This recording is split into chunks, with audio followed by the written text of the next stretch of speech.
It's not cold, it's comfortable. Yeah, it's comfortable now. Right, the microphone is turned on. I'm now going to plug my guitar in. Actually, I won't do that just yet.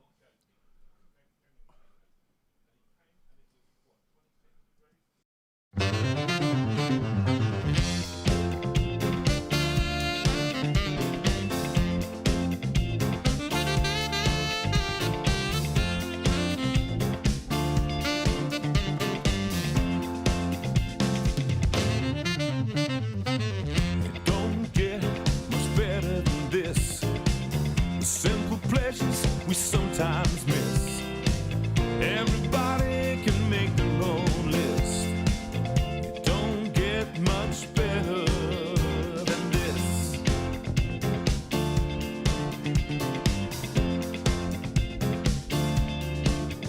Well, I remember when I was younger, nothing ever seemed to satisfy.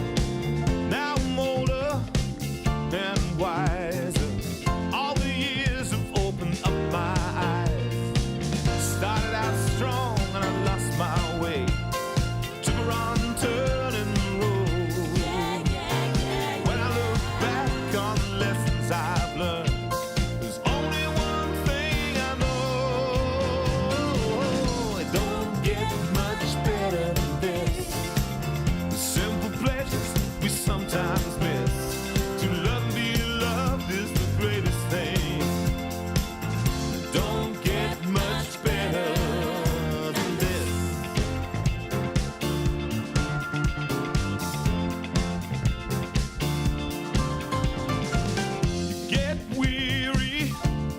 Journey, life's troubles seem to drag you down. Complications, frustrations make you feel it's a waste of time. I believe we're just passing through.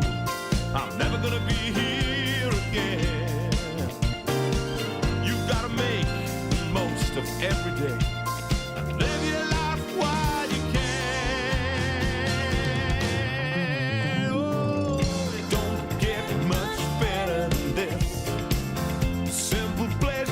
Sometimes miss the comfort of a friend when you're feeling down. Don't get much better than this. It don't get much better than this. Everybody could make their own list.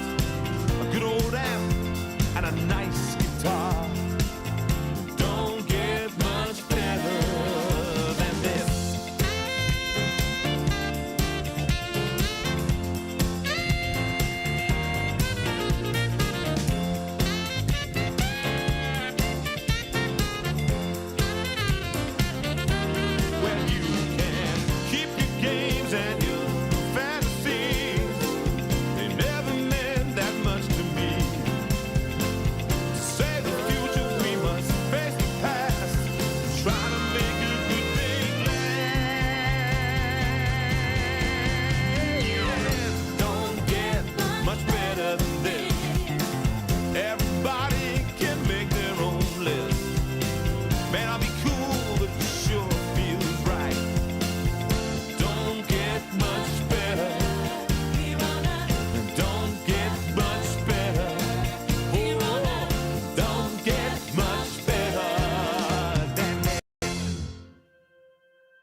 Hey Lord, take a look all around tonight. I found where my baby's gonna be. Hey Lord, would you look out for her tonight? 'Cause she is far across the sea. Hey Lord, would you look out for her tonight? Make sure that she's gonna be alright. Things are gonna be alright with me.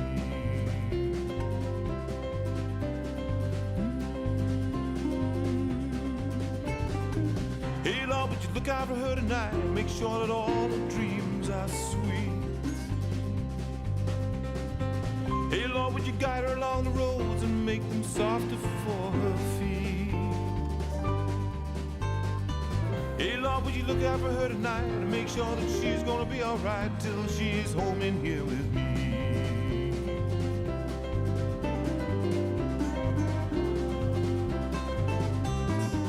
Hey Lord, would you look out for her tonight if she is sleeping under the sky? Hey Lord, make sure the ground she's sleeping on is always warm and dry. Hey, don't you give her too much rain, but try to keep her away from pain, 'cause my baby hates to cry.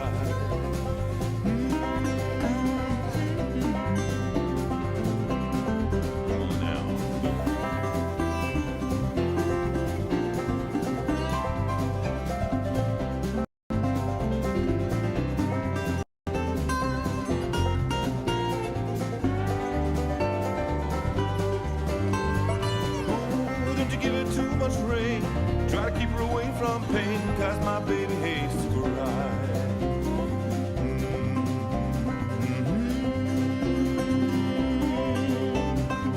Hey Lord, would you look out for her tonight, 'cause it gets rough along the way. Except now this song sounds strange, it's just because I don't know how to pray. Oh, won't you give her peace of mind? And if you ever find the time, won't you tell her I miss her every day?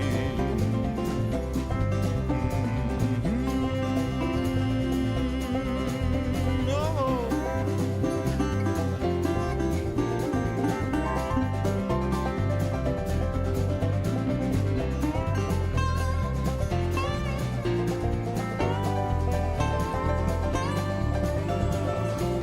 So won't you give her peace of mind? And if you ever find the time, won't you tell her I miss her every day?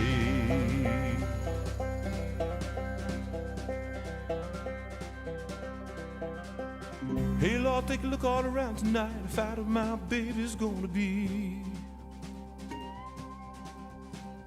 Hey Lord, would you look out for her tonight if she is far across the sea?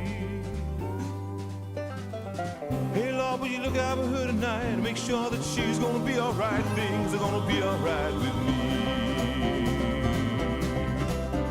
With me.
Words don't seem to happen.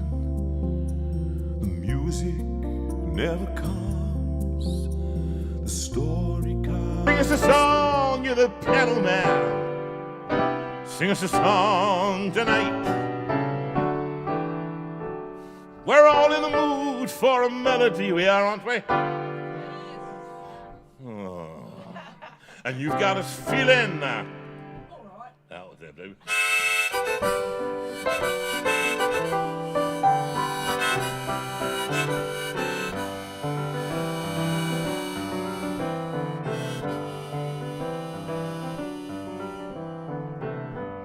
8 o'clock on a Sunday. Regular crowd shuffles in. There's an old man sitting next to me, making love to his tonic and gin.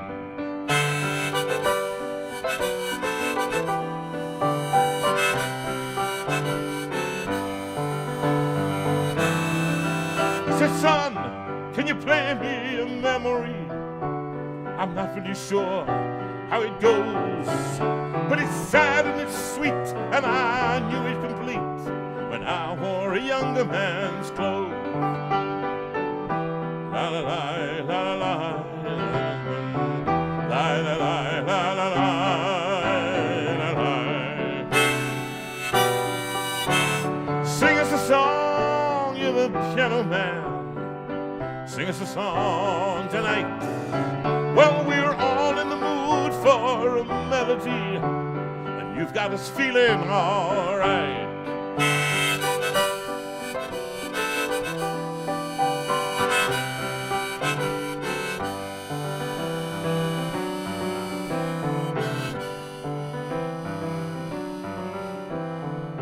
Now, John at the bar, he's a friend of mine. He gets me my drinks for free, and he's quick with a joke. Oh, I'll light up to smoke, but there's some place that he'd rather be. Oh, he said, John, I believe this is killing me. As a smile ran away from his face. Oh, I know I could be a big movie star if I could get out of this place.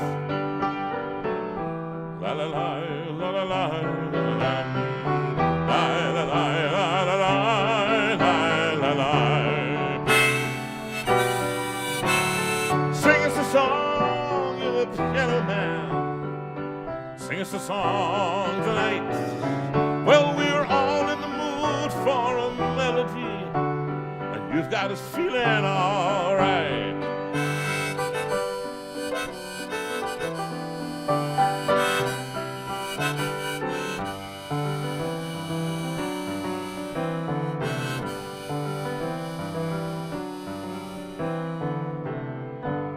Pretty good crowd for Sunday. Look at all of you. Look at you all. Wonderful. 1, 2, 3, 4, 5, 6, 7, 8, 9, 10, 12, 63 of you all in here. Packing the Steinway Hall out. We love you all. And it's lovely to see you all here. We hope you're having a nice hot evening. But for us, I want you to look up to my right, which you probably can't see. No, they can't see that. You can't see, but trust me, and it's Oh, an hang on a air minute. conditioning unit. Hang on, I'll put you on something. Go on where you then, can there it see is. An There air you conditioning go. unit. And we are the And we can coolest people see in Paul Surrey. as well. Right now, they are thinking of putting their coats on. It's that cold. And it's, whatever it is outside, 28 degrees. It's about -5 in here. There were little bits of snow falling on the, on the ground. And we're having a lovely time. Already we've had a nice cup of tea and a little chat. And we've got some great people here who are just here for a live audience with my mate and a great singer-songwriter, recorded so many of his songs, still sing so many of his songs. You love so many of his songs, as do people around the world. Millions of sellers, millions of people have heard his songs, millions seller stuff. It's all right, you can pay him afterwards, Paul. And Paul Field. Ladies and gentlemen, Paul Field. Yay! Woo! It's good to have you, mate. Thank you. It's been very good being here. Use your mic. Oh, yeah. Use your mic. Is the mic Sorry. on? Hope it is. It is on. There's a green It's on, light. right. So it's lovely to have you, mate. Thank you. Lovely to have your wife, who's out of shot. She's asked to be out of shot. She's a bit camera shy, but it's lovely to have her too. And we chatted over dinner. She's right in front of me. So which you is- can't afford to make any No, mistakes. I've got to be really careful. Quite right. Yes, exactly. That's better, yeah. So, Paul, how you doing, mate? Are you in good form tonight? I don't know. We'll find out soon. Yeah. It was great certainly- rehearsing with you. Yeah, sounding sweet. Some Yeah. lovely stuff. Some Were old you- stuff. You implying that we've done some rehearsing? We kind of We did we 10 ran minutes. through some songs, didn't we? Yeah, I think it's kind called of, yeah. running through some songs. I've got stuff here, and as usual with these evenings, we just have we do what we can do. I just want to look as cool as possible. And it failed. Is that why you covered up your face? Sorry? Yes, yes, that's it. I went and had my beard done today, and the man said, he said, we've done your hair, can we do anything with the face? So I said, Did you tell him why you wanted to have your hair done today? I did. I said, I'm on stage with a very famous singer, and I said, I need you to look better than him. And I have. Oh, look. I know. No, take it off. Take it off. It's better. We can see your face then. You can see us. Well, anyway, Sue, good week? Yeah, I'm going to put myself on the screen. Yes, I think so. Yes. We finished doing some writing. We didn't finish the book. Can I just say to everyone who's saying, have you finished it? No, we haven't finished it. We have done probably about 8 chapters. So we've probably got another 4 to go. So, yes. It's been a lovely week. Yes, we've written a lot about you lot. We have. A lot about the experience that we've had, and we've got more to do, but it's heading on its way. Not dead yet. The new book out from Jonathan Veira. You can soon do your pre-orders and get them all booked for Christmas. So we can make a little bit of money out of it. I think it's £1.50 for every 100 sold. So we're in the money. We're really in the money. But the story is what we found. And actually, it's been fascinating remembering, hasn't it? And going over it, and that's been quite something. Actually, remembering is very important. We remembered actually, yeah. And it was interesting just going over and consulting dates and things like that. Interesting, isn't it? How time passes, and you think, I was just speaking to Peter out there. We were talking about 12 years ago. Something happened. 12 years feels. Yes, Stephen just had his bathroom done. And I said, didn't you just have that done? He said, yes, 12 years ago.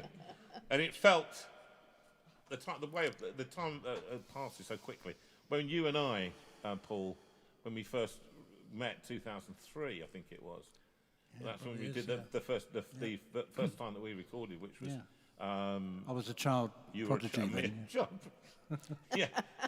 Rhythms of the Heart, wasn't it? Yeah. A great album. Still a favourite with many people. Anyway, let's just get on with the stuff. I'll sing this song and then we can get on with stuff. So, it's a pretty crowd for Sunday. And the manager, she gives me a smile. 'Cause she knows it's me they've been coming to see, to forget about life for a while. Oh, and the piano, it sounds like a carnival. And the microphone, it smells like a beer. And they sit at the bar and put bread in my jar and say, man, what are you doing here? La la la, la la la, la la la, la la la, la la. Sing us a song, you're the piano man. Sing us a song tonight. Well, we're all in the mood for a melody, and you've got us feeling all right.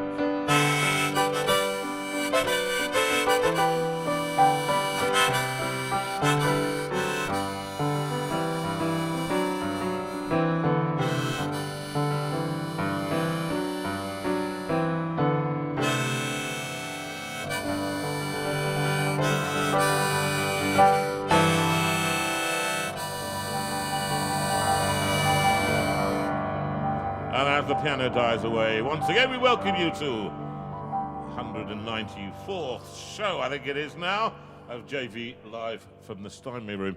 And it's lovely to be with you on this very hot summer's evening to enjoy some songs, some stories, and if you've got anything you want to say, I want you to write in. Now, Sue's on her own tonight.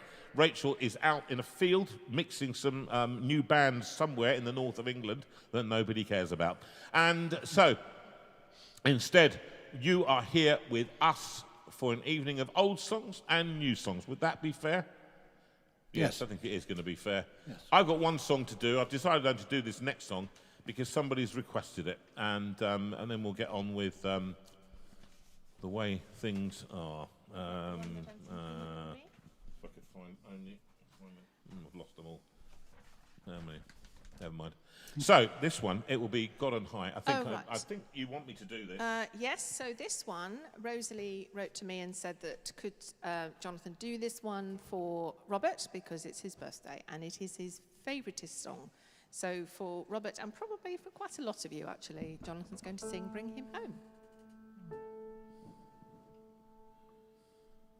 God on high, hear my prayer,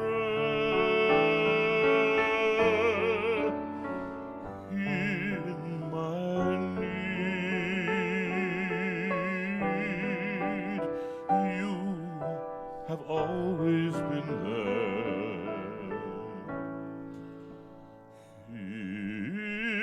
Is young,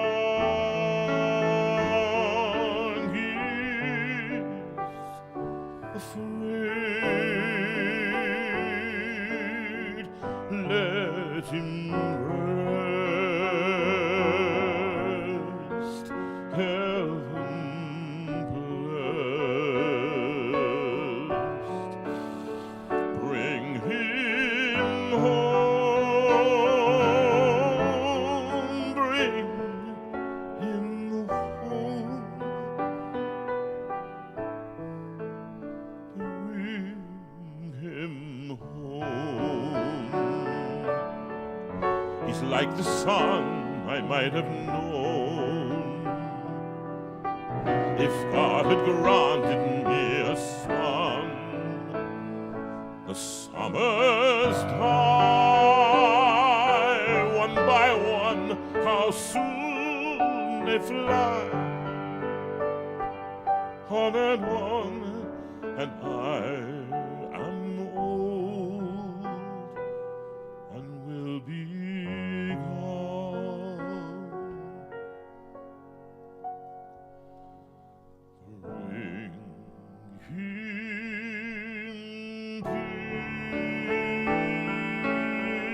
peace, bring him joy.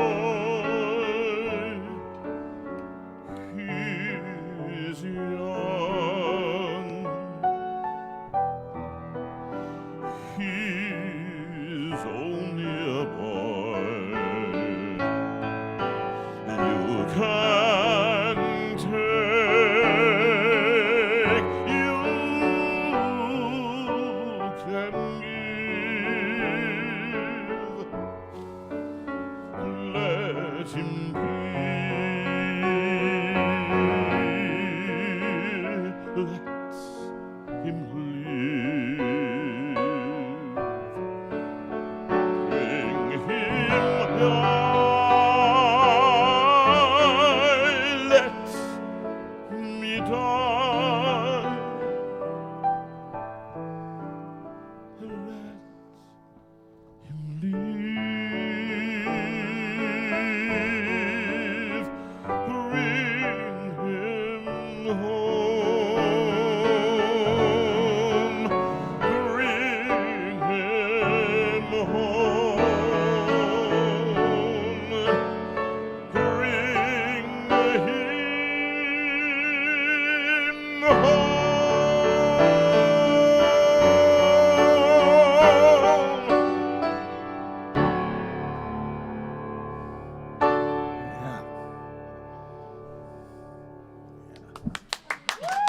Yeah. Well, your voice has done well after the few Thank weeks you very off. much. Well, Yeah, that's definitely. That's it.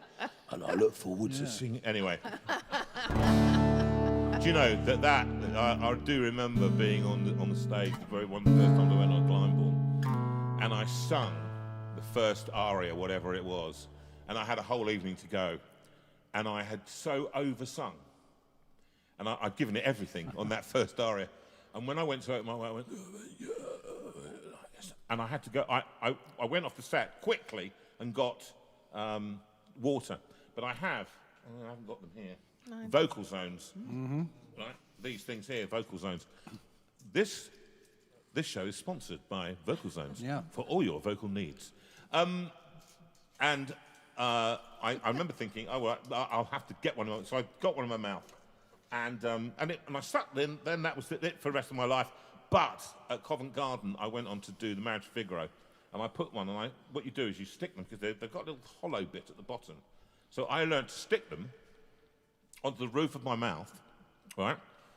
Have them solidly there, just ready to, if I needed to have a look. And then I'd sing, you see? Because on stage you can't go off when you're singing false stuff or whatever. And I did this, and it was all going well. And it was the third performance of the Marriage Figure at Covent Garden. And I think it was a recorded version for BBC. And so on we go, and I went, La Vendetta. And it shot top of my mouth. I could see this sweet going, and the trajectory, Paul, was like, it went zoom, ba-doom, down into the orchestra pit. And the orchestra go mad, anything like that, they stop playing. They just, anything goes to the stage. Anyway, enough. Paul. Yes. I think, if only I can find it. Yeah. I can't find it, for goodness sake. Let's just do it. I think I'm more or less gonna do it. You had it earlier. Yeah, I know, mate, but this is what happens in this room. You move, a piece of paper goes, and then that's the end of that. Well, I'll start. You join me when you can. Yeah. Okay? I think this is probably one, if not the first song of mine that you ever recorded. It was definitely the first song I recorded of yours. And it was, how old is it now? Oh, man. 75? 74. 74. I was still at school, mate. I was 14 years old. I was 3. I said I'm a child genius. Strangely enough, it's one of those songs that I still sing from time to time. And there's some ways in which the lyric of it means I kind of understand it better now than I did 50 odd years ago. Yeah, is that right? Yes, if that makes sense.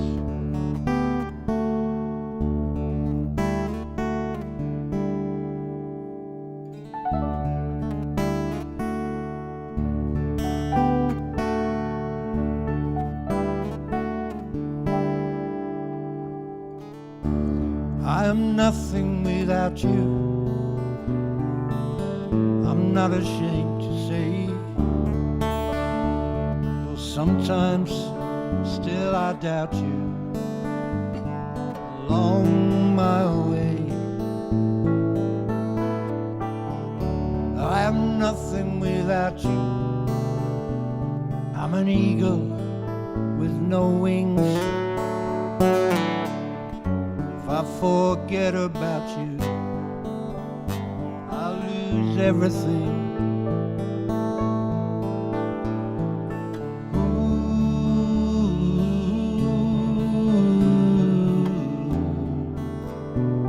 My heart's an empty stage.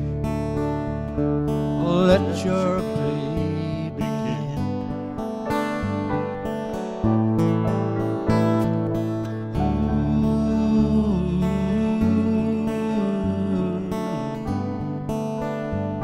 My life's an empty page for you to color in. Your love.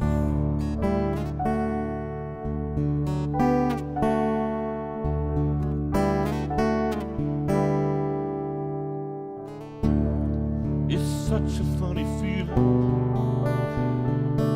to be misunderstood. But from you there's no concealing. You know my bad.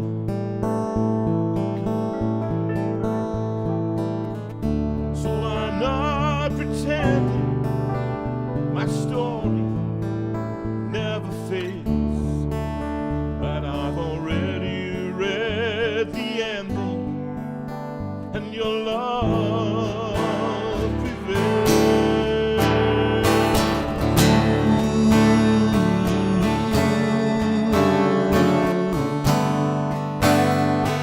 Heart's an empty stage. I'll let you play begin.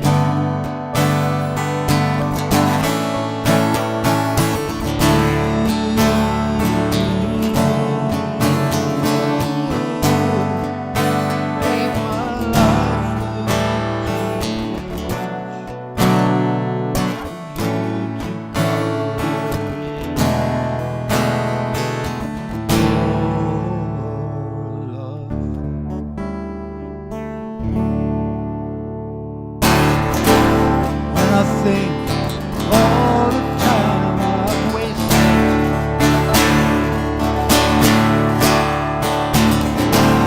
The high ideals, crazy dreams.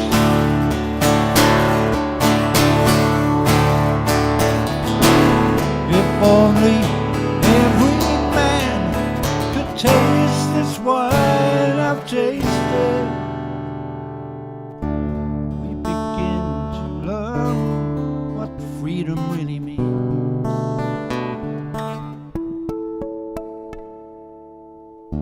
I'm nothing without you. Still, I'm not ashamed to say there are times when I doubt you as I stumble on my way. I'm nothing without you. I'm an eagle with no wings. If I forget about you, I'll lose everything.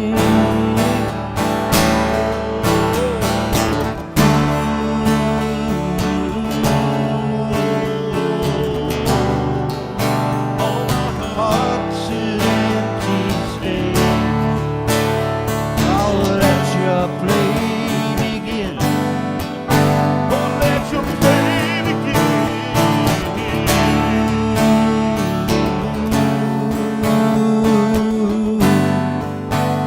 My life's an empty page for you,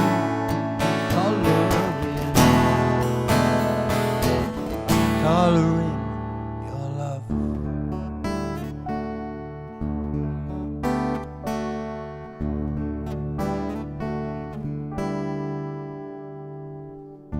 I'm nothing without you.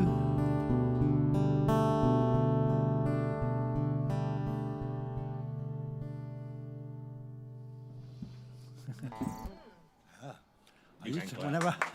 Oh yes, please. Please clap. Yeah, do clap. It's a small room. I always remember doing that with Dave Cook, a mutual friend of ours. Oh, yes, yes. And Dave hated it when you ended a song and didn't resolve the chord. Yeah, yeah. So I'm doing this and this. And he just wanted to go. Amen. Yeah. No, I didn't. Amen. Endless battle, that. There you go. Yeah, I mean, that is true. Now, Dave Cook, for those of you who don't, if you remember my first album, Life and Soul, Dave produced that. Well, it wasn't the first album. I have here with me, actually, a man who toured with me, Steve. Do you remember this, Sue? Have you got your microphone? I've got, oh yeah. Yeah, could you hand it over to Stephen? You're on. You should be on. He should be on set somewhere. Have you got him? Yeah, just about on the black chair there. Steve, do you remember when we were on tour? We're talking about cassettes. We are. It's cassettes, wasn't it? Yeah, and he was new. Yeah, it was in a different mood. Yeah, in a different mood. Yeah. And we were flogging them out at you were on the tables. Yeah. Yeah. They were different times, weren't they? Well, there wasn't a range. There was the one. There was the one. Yes. One. Yeah, it was the one. Exactly. One. Was it only on cassette, or was it on CD as well? On cassette, I remember it. Wouldn't have been CD. I've got would it? one at home. Vinyl, maybe. Yeah. No, we couldn't afford vinyl. Vinyl had just gone out, and nobody's recording on vinyl anymore. And so we always talk about making records, but we went in and did this thing, and it was things like How Great Thou Art and things like that, you know, things that people knew me for. But those early days were quite formidable, weren't they? Yeah, yeah. We used to turn up and we realized soon enough that the working class churches were your home. Yeah. And that people really warmed to the music and the message behind. And they were so amazed that you came to see them. Yeah, yeah. You know, it was a great experience. It was actually. It was quite unique in that respect. Because we were playing, you could play middle class churches, and we would do that all the time. But here, you go to an area that nobody knew and that nobody ever went to, and you sing a song for them, and they were just so chuffed. Anyway, that was then, and this is now. Paul, when were your early years of musician? Where did you become? Well, I started out in a church youth club, in a Baptist church in Carshalton Beaches. Carshalton Beaches, yes. My dad was the organist. Oh, right. My mum ran the Sunday school. Yeah. My dad also ran the choir. Yeah. So my first kind of musical memories really are singing in my dad's choir at Christmas. Oh, gosh, right. Okay. You know, which, I mean, we're talking a long time ago. It's strange. Some of those carols I still remember word for word. Yeah. Even some of the parts. Yes. I struggled to sing tenor in those days. Couldn't do that now. But, I mean, these were the days, we're talking the early 70s. Yes. When the idea of contemporary Christian music was unheard of. You know, you had black gospel, possibly kind of Billy Graham kind of hymns, Sankey and Moody. Yes. And at the time we were starting, there were a lot of other, well, several other groups, singers, starting at the same time. Graham Kendrick was one. Yeah. We did in the early days, we did a mission to the hippies in St Ives with Graham Kendrick, which was difficult because I tended to identify with the hippies at that time. There was a group called Parchment. Yeah, Parchment, yeah. Judy Mackenzie, of course, Judy and Mackenzie, Dave yeah. Cook Yeah. played together. And what changed everything, actually, was an American guy called Larry Norman. Yeah. Why should the devil have all the good music? Oh, I could do a whole evening of Larry Norman covers. I mean, it's just wonderful. Did you do a lot of his stuff? No, because I was writing my own stuff. So you were writing your own stuff from the beginning? Yeah, from when I was a spotty teenager of 13, you know, I was writing poetry and stuff like that, as you do. Well, yeah, and But that's... Larry Norman came along and just, he was, you know, songs like, life was filled with guns and war. Be nice if it was in the right key, but never mind, I won't try and do that. But Larry, for those of you who didn't know him, was extraordinary because he broke the mold. I mean, he was an American guy, always dressed in black, very long blonde hair. And he just had a stage presence. Yeah. I couldn't believe it. The first time I saw him was at one of those, do you remember the kind of musical gospel outreach, big concert events Yes. at the Royal Albert Hall? Yes. Which I can't imagine doing that these days. But Larry, and no one had really heard of him, and he walked on, and you remember this is the Albert Hall, right?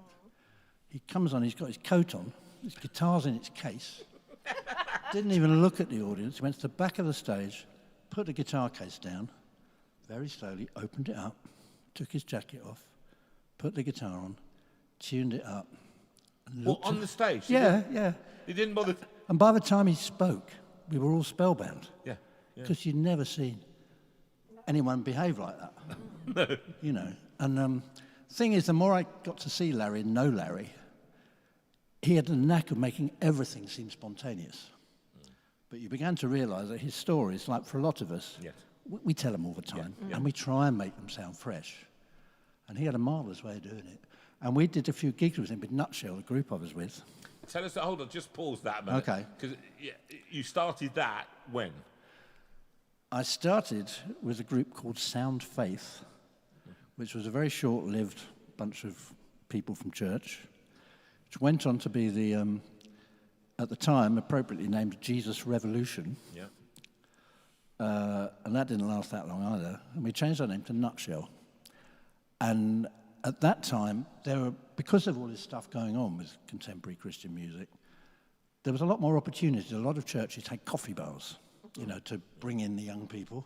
Usually with fishing nets hanging up and stuff like that. And so we were playing a lot of them for nothing, but, you know, we were playing. And we got asked to play at the first Greenbelt Festival, which was basically on the back of a lorry in the middle of the field. Yeah. And we played the Greenbelt Festival, and following that, we were asked to record an album for Myrrh Records, Yeah. as it was at the time, the first Christian company. That's kind of where it began. And, we started playing a lot more in 1970. In the meantime, I was training as a teacher, not a music teacher, but a ceramics teacher. Stood me in good stead. Well, I've gone back to it in recent years, a little bit, actually. So you were studying at university then, or college? At college, teacher training college. Teacher training. Loving every minute in Bromley. And I had a job as a teacher, ceramics teacher, for 1 year, because you had to do your probationary year to qualify. Yeah. And I didn't really want to do it, because I was gigging with the band all the time. And I was in a school in Biggin Hill in Kent, and it was awful. I mean, it was such a difficult school. It was a brand new school on the estate where the RAF base was.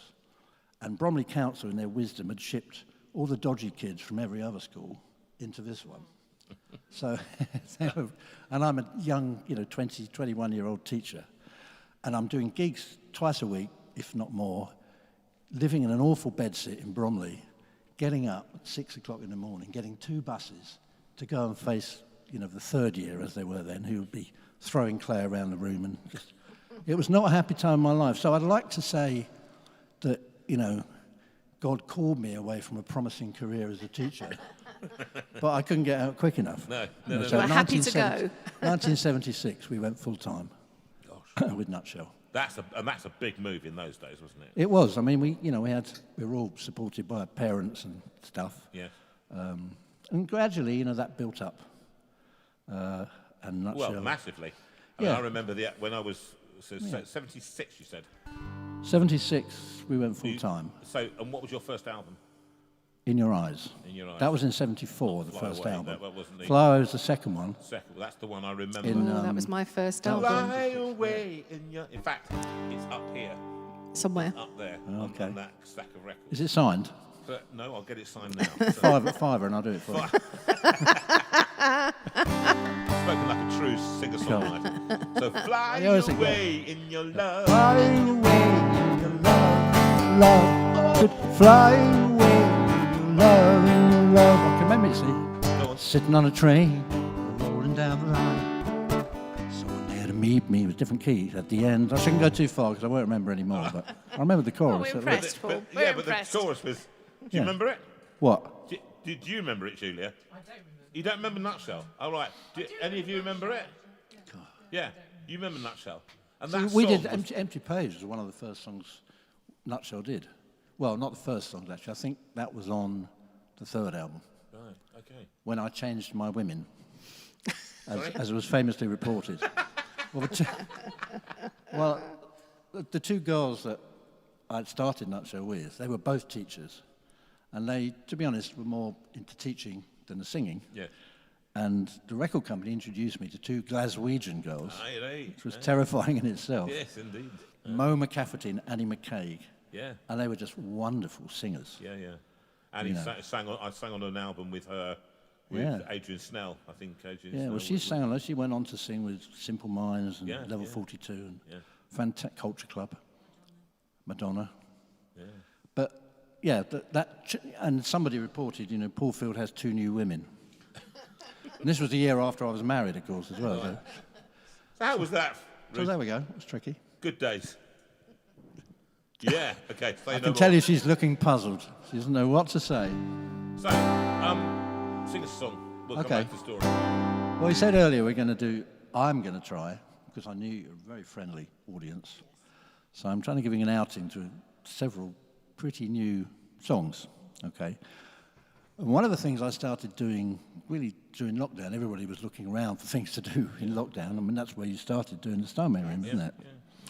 And I started doing a thing rather grandly called Bespoke songs, which was basically writing songs to commission. So people could contact me and say, it's our wedding anniversary, it's my wife's birthday, it's my granddad's whatever. Not funeral, we didn't do many funerals, but... and I would write a song for them, which was actually a lovely thing to do and a good discipline. And this song was written for a couple.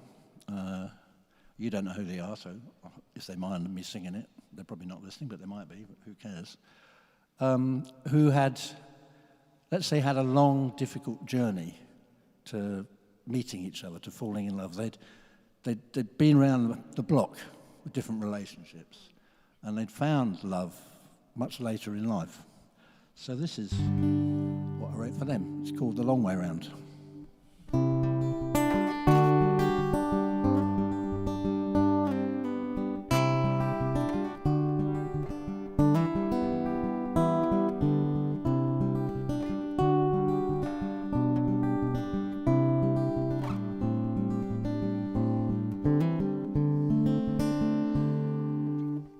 Some people's lives seem to roll easy. Everything falls neatly into line. They don't even have to try. And as the years go by, things always seem to work out fine. And others seem to face a constant struggle, chasing dreams and false alarms. Oh, it's hard to understand how with all the best laid plans, there's so many ways a heart can come to harm. We've come a long way round, no shortcuts along the way. We've come a long way round to get to where we are today.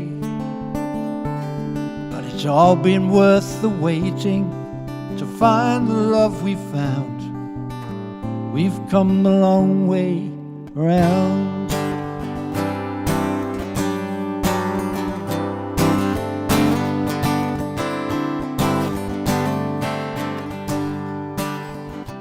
We both traveled different journeys to arrive together in this place. The route that has defined how our lives have intertwined has been following the map of faith and grace. Different worlds with different stories, with different beats on different drums.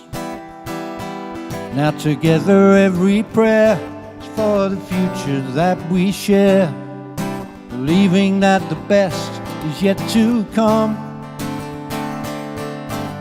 We've come a long way round, no shortcuts along the way. We've come a long way round to get to where we are today. Oh, but it's all been worth the waiting to find the love we've found. We've come a long way round. We're not an overnight sensation. We're not a bolt from out the blue. It's been a slow train coming to reach this destination and finally arrive at me and you. We've come a long way round, no shortcuts along the way. We've come a long way round to get to where we are today. But it's all been worth the waiting to find the love we've found. We've come a long way round. We've come a long way round.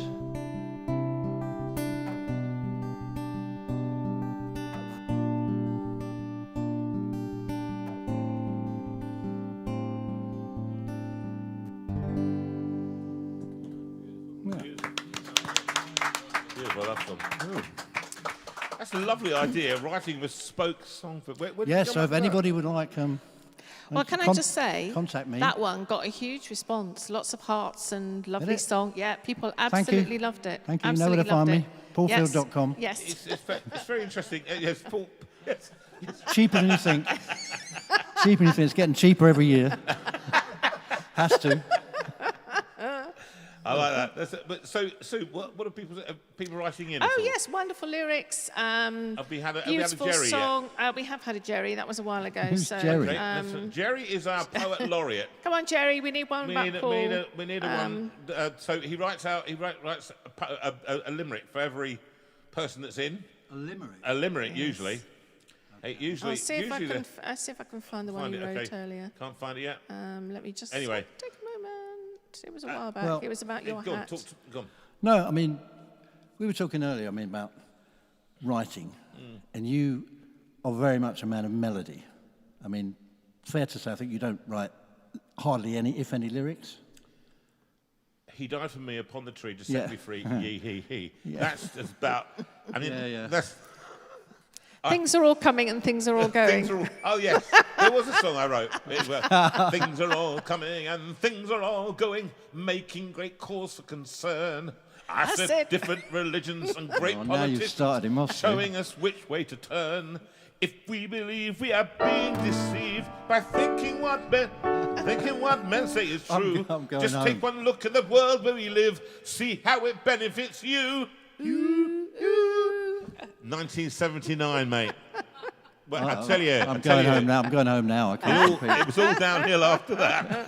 I But think stick to the melody. I was you know? going on to say you are a man of wonderful melody.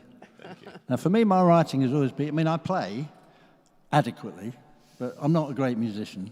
I'll hold my hands up, but the music for me is a vehicle for the poetry, Yeah. and it's all about the lyric. And can for I me. just say that, as I say, one of the extraordinary things for me is that I look for lyrics. It's kind of, Sue knows that I admire, I love clever lyrics. I love lyrics that just go, oh wow, that smacks you in the head. Do you just, and Paul Simon's lyrics, you know, when Paul Simon writes a lyric, first of all, you have no idea what he's talking about. That's the first thing. The Boy in the Bubble. I have no idea what that song is about. I learnt guitar listening to Paul Simon albums.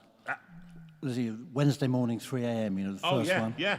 Well, And, Sue's, that's the same thing. Sitting at my father's radiogram Yes.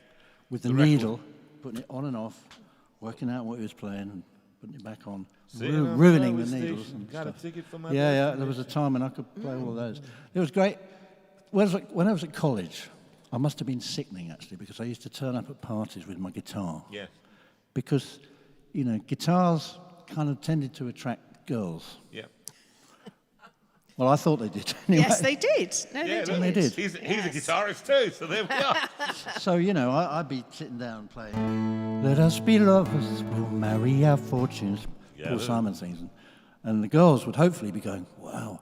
And the boys would all be going, get him off. You know. But, yeah, Paul Simon. But you could do it in a coffee bar. The thing about a Yeah. guitar was that it's portable. Yeah. And you can take it with you. You can't drag the Well, piano that's- behind you, that's can what- you really? There Exactly. has to be one somewhere around. No, it's right. You're That's right. what Homeward Bound was all about, wasn't it? Yeah, yeah. You know, he was touring with his guitar on the train, Yeah. doing little clubs. Brilliant. Yeah, and Start. it is, and actually, what you've always appeared to me, you've made the best of your ability. Best to of my play the limited guitar, abilities, Your, obviously. your ability to play, and I think but Yes, we're thank all, you.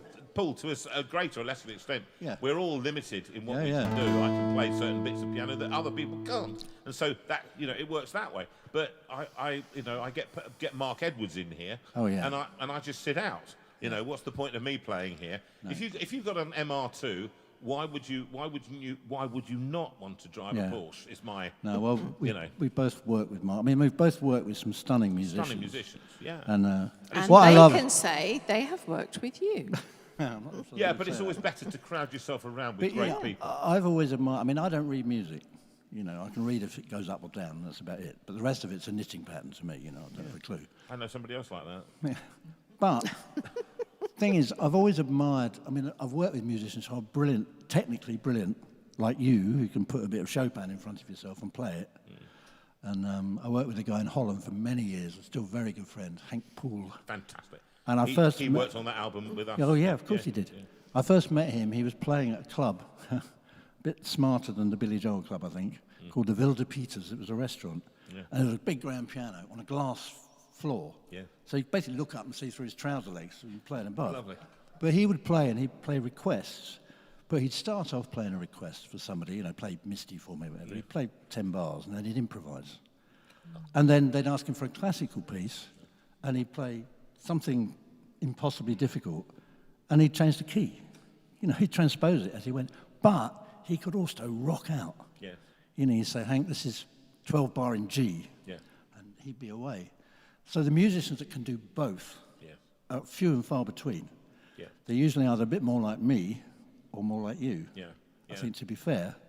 And often you find the best classical players can't compose No. because they can't improvise. and you have to improvise to compose. Yeah.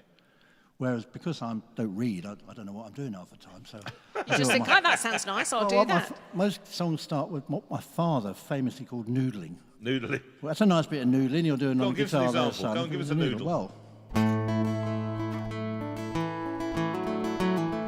We'll get that a little bit, yeah.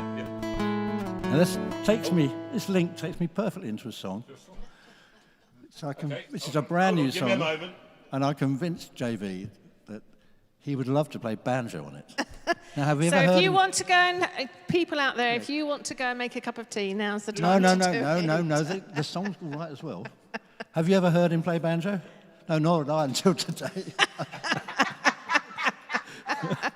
It was really a joke. It's I said, a "Can you play running banjo?" joke. Thinking It's a running he won't joke. say yes. I said, "This would be really good with a banjo. Not only banjo, but mouth organ as well, I believe." We'll just let him sort Whilst himself out. Jonathan's doing that, Yes. Gareth wrote in and said, Paul's poetry is glorious and always finds a way to communicate faith and the important questions, and that's really rich. I like doing this show. Yeah, Can I do it no, again? it's very affirming, actually. It's lovely getting feedback back, Yeah. actually. I mean, Yeah. I'm sure, you tend to not get the No, negative feedback.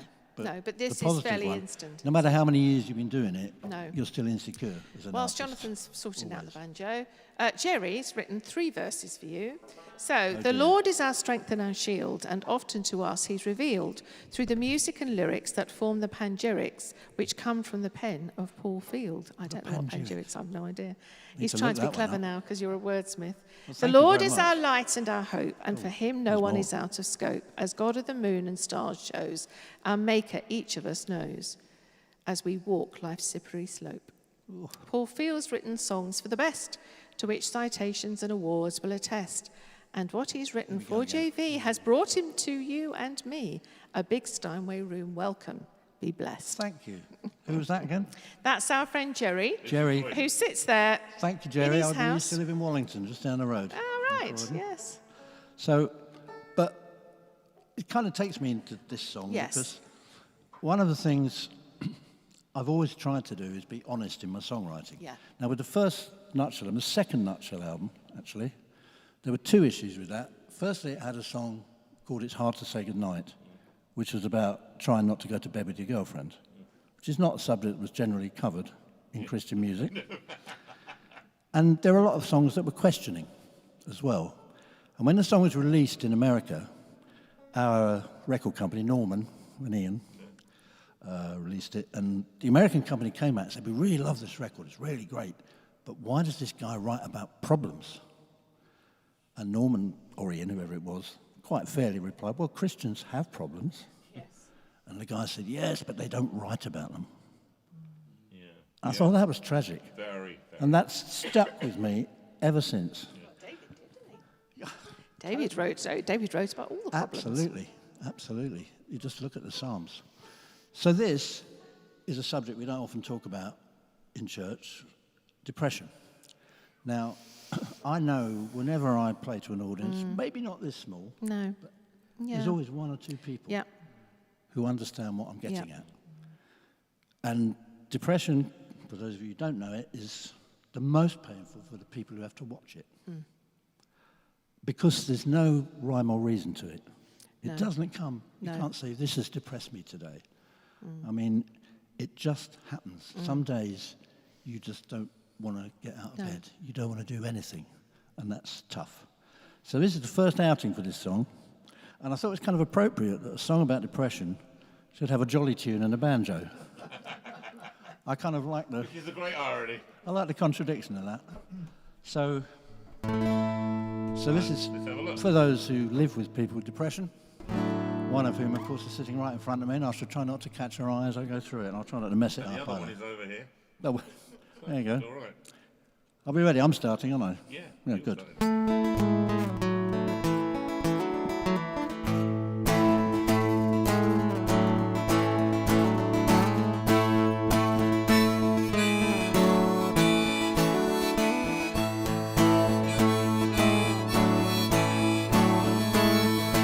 Well, I wish that I could always show you true colors shining through.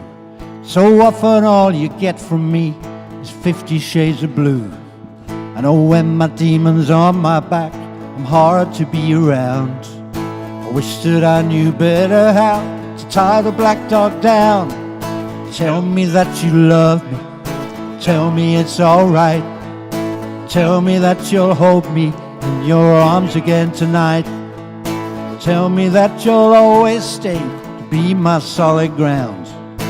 You give me the strength I need to tie the black dog down, yeah. One more then.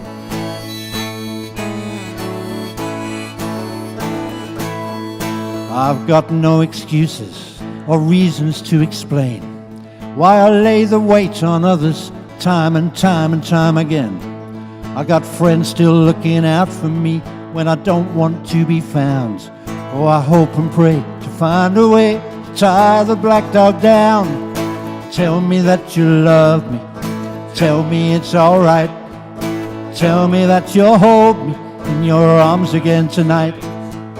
Tell me that you'll always stay to be my solid ground.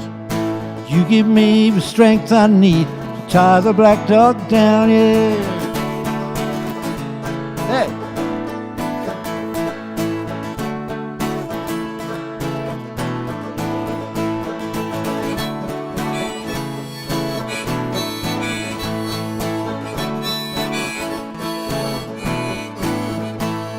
God knows how much I owe you. It's much more than I can pay. You know how much I need you. It's much more than I can say. I couldn't live without you. You're the only hope I've found. Through restless nights you help me fight to tie the black dog down. Tell me that you love me. Tell me it's alright. Tell me that you'll hold me in your arms again tonight. Tell me that you'll always stay, be my solid ground. You give me the strength I need, tie the black dog down. Oh, I said, tell me that you love me. Tell me it's alright. Tell me that you hold me in your arms again tonight. Tell me that you'll always stay, be my solid ground. You give me the strength I need, tie the black dog down, yeah.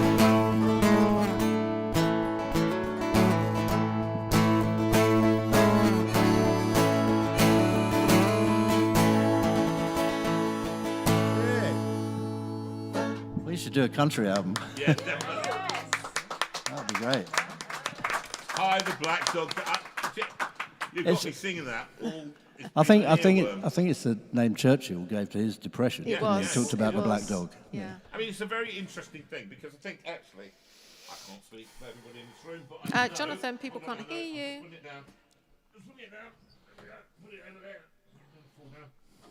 Is that You know what they say about banjo players in Nashville? what? Nothing good, I should think. No, if a banjo player leaves his banjo in his car unlocked overnight, he comes back in the morning and finds 3 banjos. They hate them. When we were there doing the Nashville album, it was so funny because everybody said to them, "Yeah, if it's possible, what I'd like on there is, hey John, what do you want on the album? You know, what musicians do you want?" So I said, "Well, I thought we'd have we'll have a steel guitar. Yeah, we got the man who played Roy Orbison's. We can get him, and various people. They're really big, famous musicians." So I said, "Great, because I love the steel guitar and I love country music." And then I said, "And I'm after a banjo." No, please, John, no. We don't want a banjo player in here. I said, "Well, can you get them?" "Can we get them? They're all over the place." Can't get rid of them. So, Can I just say again, that song was really well received. People loved the honesty. They loved the lyrics. One lady said, "Could she have a copy of the lyrics?" Yep. So she can have a copy of the lyrics. it's really connected with people. Honesty, and honesty. If people want to hear it, actually, it's another plug. Yes. But I had terrible trouble with my Facebook recently. yes, you have. Oh, you it have got had problems cancelled. with it. Honestly, I won't go into that. No. Nightmare. 15 years, 3,500 followers, gone forever. I That's started awful. that's again. what Facebook do. Yeah, there's some bot somewhere. But I've started posting more things on YouTube. Yes. That's on YouTube. And also the one I played earlier, his name I can't remember. The one long of way the long way round or something. There's more. I'm trying to post more things up on YouTube. So it's Paul Field YouTube channel. That's basically it. It's I think it's a safer space. Yeah. We do quite a lot of posting on YouTube. We find it as YouTube are more forgiving. Facebook, they do hits. They're constantly silencing me. I played. I'm not going to play them now because it silences the video if you play it. But the 3 notes for the first 8 notes, 9 notes for Elise. Oh, okay. Yeah. Da, da, da, da, da, da, da, da. I've got to do it quietly, then they won't hear it. But you do that, and it was somebody has copyrighted those 9 notes in America, and my show was silenced. So we claimed against it, and we said you cannot copyright Beethoven. You can copyright a pattern of notes, but you can't copyright anyway. So we know Facebook are bad. But now but it did reveal is that your middle name. So it's absolutely brilliant. Yeah. So I had to change all my credentials. It's Paul Donald Trump. Sorry. I'd rather it was Donald Duck. Donald Duck. But it's great. So he unfortunate. posted. So if you're looking for him, he's Paul Donald Field. Donald Field. Okay, and that's the new name he's got. Do you know? It's getting to 8 to 9. Do you want to? We're going to have a video, and come and play a few songs on the piano for us. Is that all right? I'm dreading that because what I said about your playing and my playing. But I love playing the piano. Yeah, exactly. But my dad. Come on, you've got a lovely grand piano at home. I have. You live in Courtesy of my wife's pension. Oh, is that right? Thought you don't need a pension. Buy me a piano. Not quite like that. In your studio, it's lovely. Yeah. It's a lovely. But my father used to say, Paul, he said, you don't play the piano, you hammer it into submission.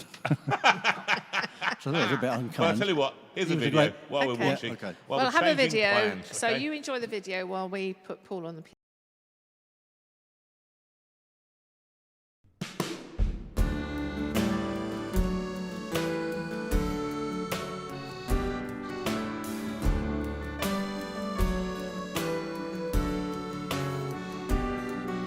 To God be the glory, great things He has done.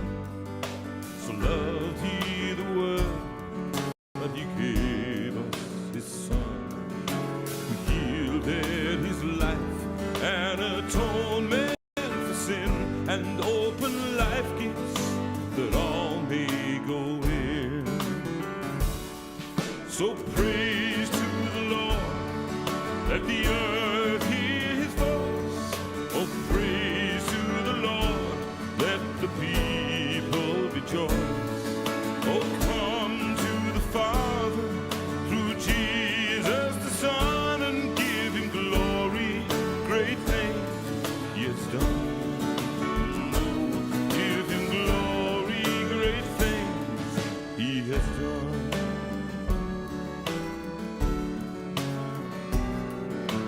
Perfect redemption, the purchase of blood, to every believer, promise of God.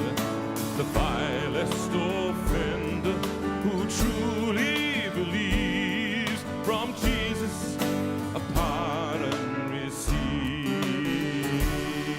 So praise to the Lord, let the earth hear His voice.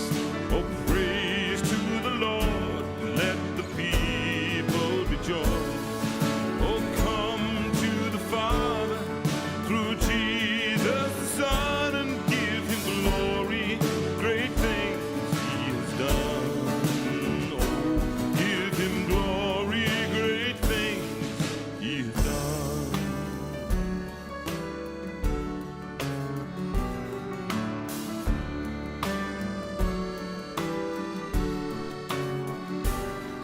Great things He has taught us, great things He has done. Great our rejoicing through Jesus the Son. The purer and higher and greater will be our sense of wonder when Jesus we see. So praise to the Lord, let the earth hear His voice. Oh, praise to the Lord, let the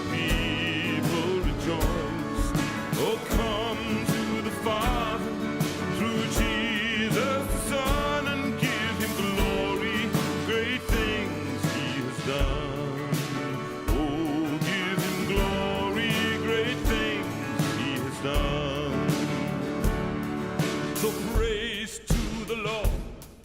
Let the earth hear his voice. Oh, praise to the Lord. Let the people rejoice. Oh, come to the Father through Jesus the Son and give him glory. Great things he has done. Oh, give him glory. Great things he has done.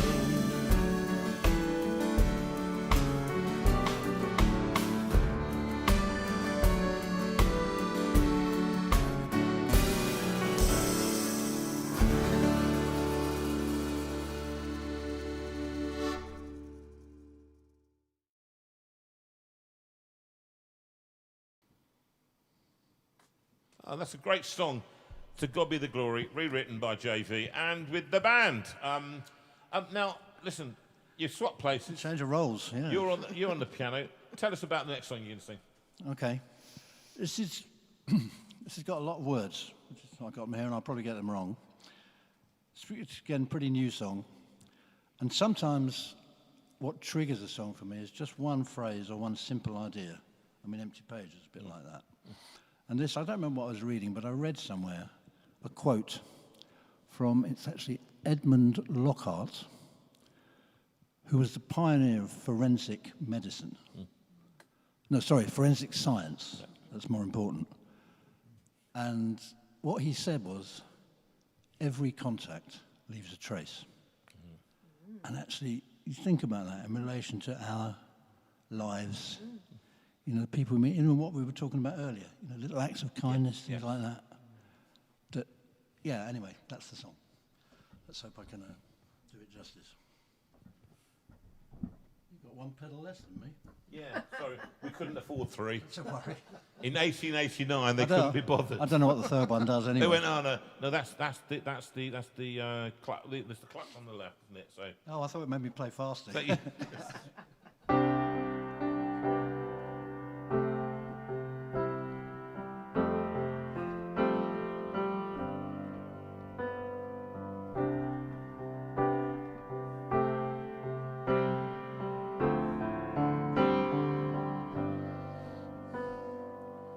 Every contact leaves a trace.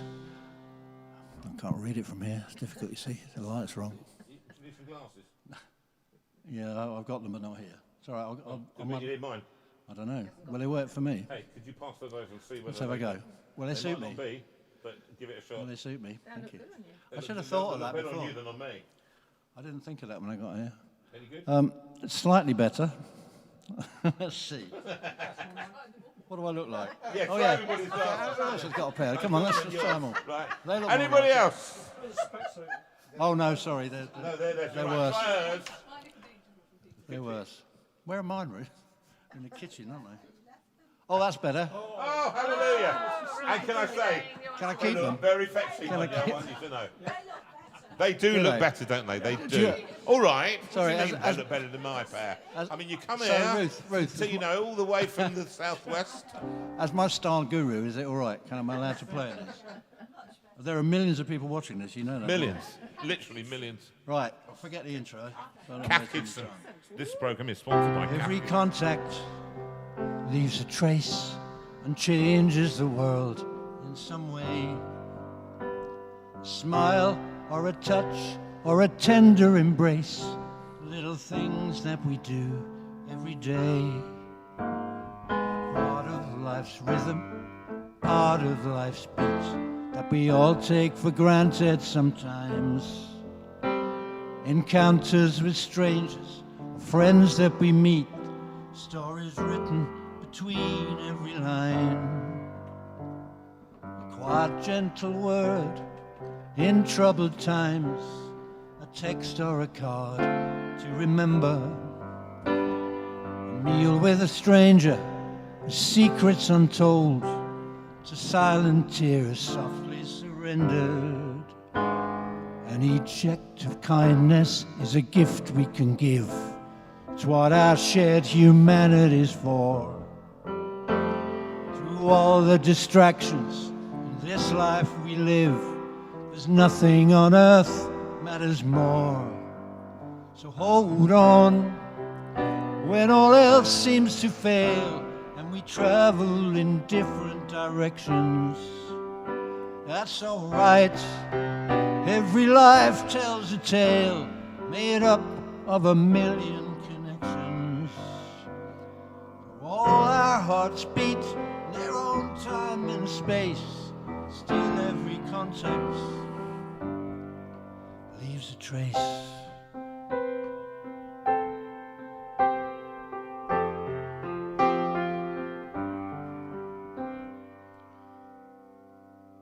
One passing comment, one throwaway line, an unguarded look in the eyes. Faintest sign can leave indelible marks that alter the shape of our lives. A line from a poem, words from a song, the power of a great work of art can make all the difference to hurt or to heal and uncover the cracks in a heart. So hold on when all else seems to fail and we travel in different directions. That's all right. Every life tells a tale made up of a million connections. All our hearts beat in their own time and space. Still every contact leaves a trace.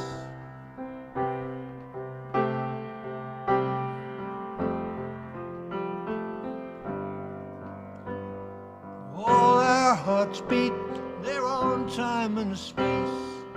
Still every contact leaves a trace.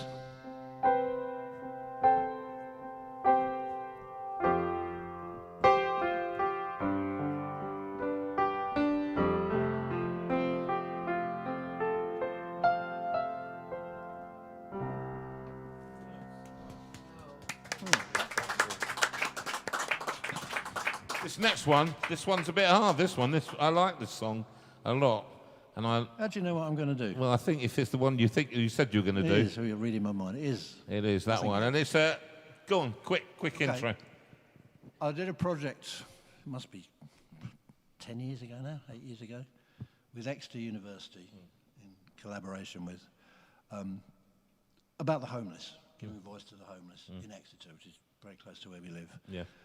Cutting a very long story short, part of what I was doing was I was going into a hostel called St. Petrock's. It does amazing work with really the hard line. Yes. Addicts, ex-prisoners, all the rest of it. And and the brief really was to try and get them to write some words and music about what they felt. And it was difficult because it's very hard not to patronise, and just write what I think they should say. And there was one lad who was recently out of prison, and he's a recovering addict, who I got on well with, and we started to write something, and it came out in the conversation. This wasn't a particularly Christian project, but it came out that I had a faith. And immediately he was like, clammed up.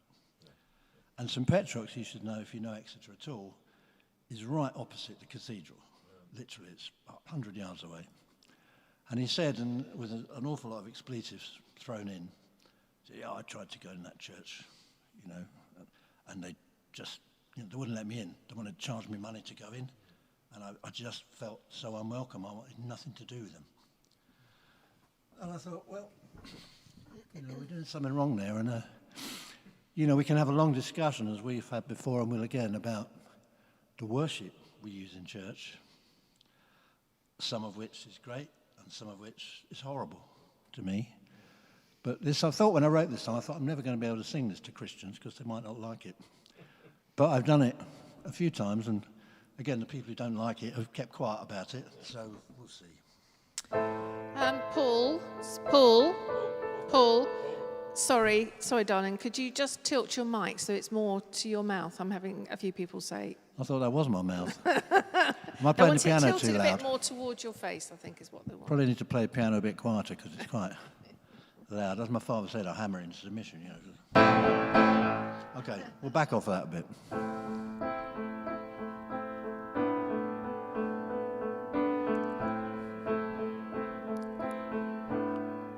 If this is what you call the house of God, maybe I've come to the wrong place.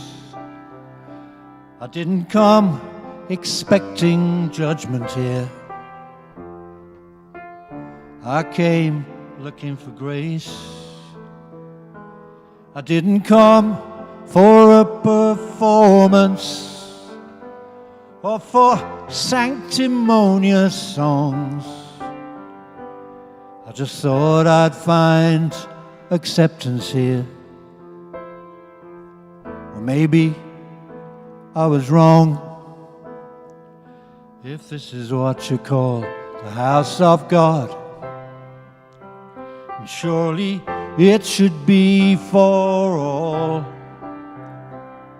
the old, the young, the lives undone, compassion without walls, for the faithful and the faithless, for the outcast and the lost, for the disillusioned dreamers who crawl toward the cross, for the wounded, for the broken, who have cried their tears enough, for the reckless and the renegades who still believe in love.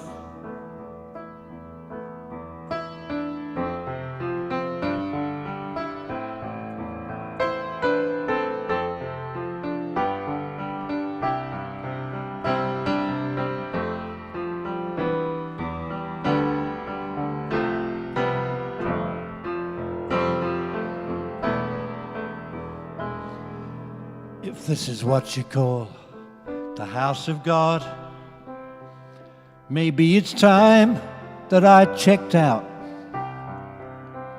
I'll take my thimbleful of faith with me, take my sack of doubts, and I'll leave you with the debt to pay for all the guilt you laid on me. Tonight I'm going dancing with the forgiven and the free. Yes, tonight I'm going dancing with the forgiven and the free.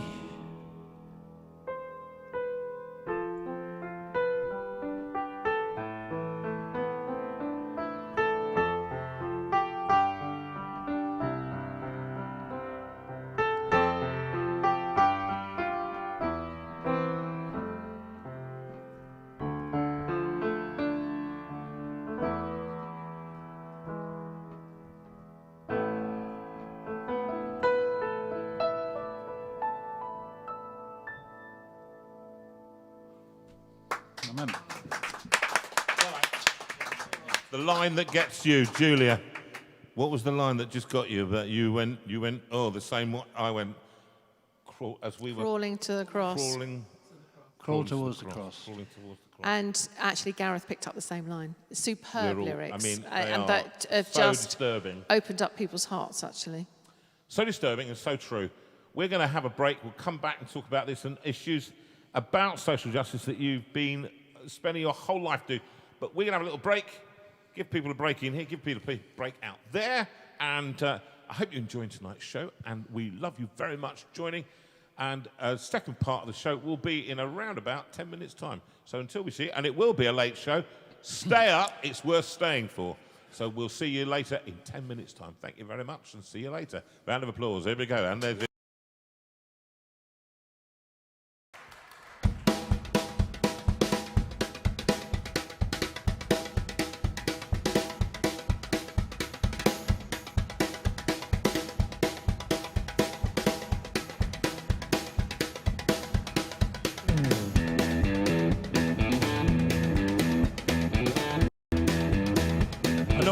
thinking, kumbaya, it's not going to happen.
Now we've got sound. I do apologise, everyone. All right, have we now got sound? We've now got sound, yes. Talk about having an amateur in the driving seat. There we go. We've got JV, we've got sound. So JV, you sing them a little song. I'll sing a little song. Song where this thing about being away, and I think, Sue, if you could do the adverts. I can do the adverts. After this. Okay. One of the things that occurred to me was that when we were away for this time, we came back once to do, a show with, I think with Bryn, I can't remember whoever it was. Oh, Jeff Lucas. And I hope you really enjoyed that show. And I hope you've been enjoying the shows that we've been bringing you and the guests that we've been bringing you along. Paul, an absolute genius in his craft. And, but I realised when I was away, we were writing, but I didn't have, I don't know, I didn't have a piano there. And I felt naked without it. I took a guitar, but without a piano, I can't express myself quite right. And even with all this problem I've got in here, and I just thought about this song that I sung, which was for Gareth last week, and it was,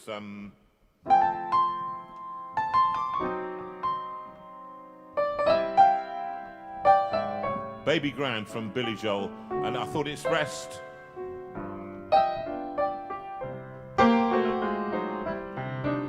what late at night, when it's dark and cold, I reach out for someone to hold. When I'm blue, when I'm weary, she comes through. She's the only one who can.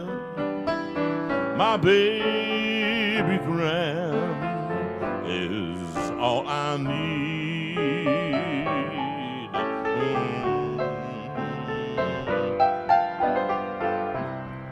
In my time,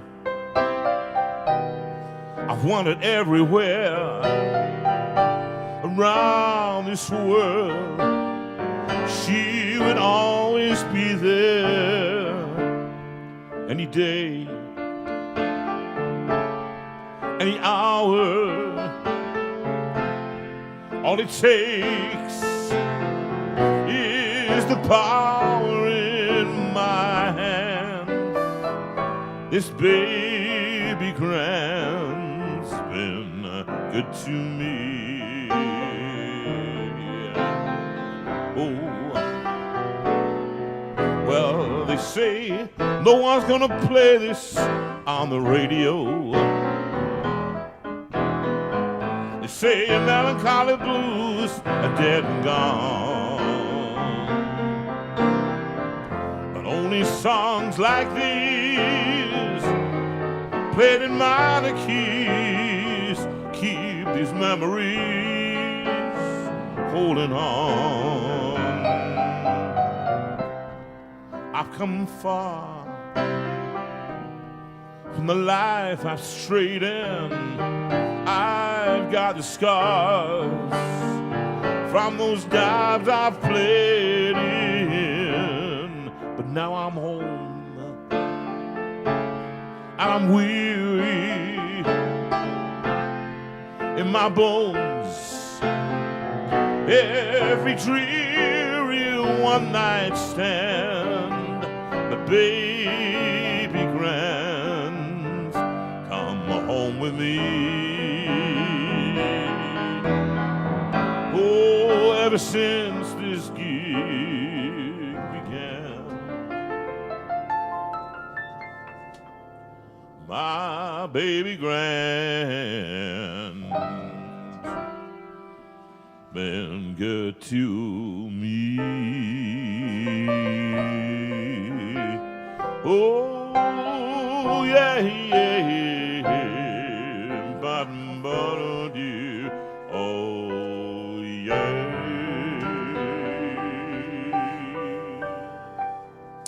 Well, that was an unexpected bonus for everyone. That was an unexpected Yeah, bonus. So, lovely. folks, we are Yes. on live, and at the moment they're still out and having a cup of tea or something. Yes. And they'll be back in a few more minutes. But in the meantime, Sue, just give us the notices about Yes, what's going I on. will just give you the over the notices. next few Before months. I put myself on the notices, I just want to. I've just picked up a message, JV, that Toby, who is Eunice and Brian's son, is saying that Brian has just been taken into hospital. So for those who pray and those who wish to send some positive, encouraging thoughts, please think of and pray for Brian and Eunice. That's all you need to know. That's all you need to know. Right, my goodness, I will okay. now move on to the notices seamlessly, she said.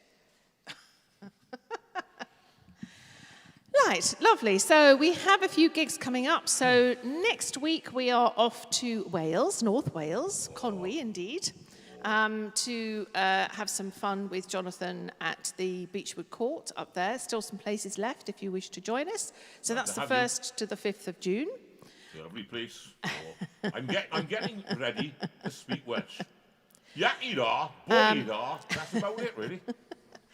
And then on the 26th, which is Friday the 26th, we're at Avenue Baptist at Westcliff-on-Sea. So looking forward to that. That's been in the diary for a very long time, so we'll be looking forward to going and joining those lovely people there.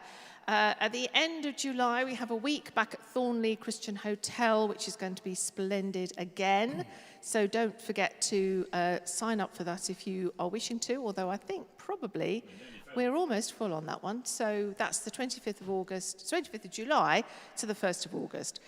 In October, we now have 3 dates. The middle one is not there on the screen. So we've got Leytonstone in East London on the 3rd. The 16th, Friday the 16th, we are going to be in Swanage, which will be nice. Then on the 31st, we're in Worthing.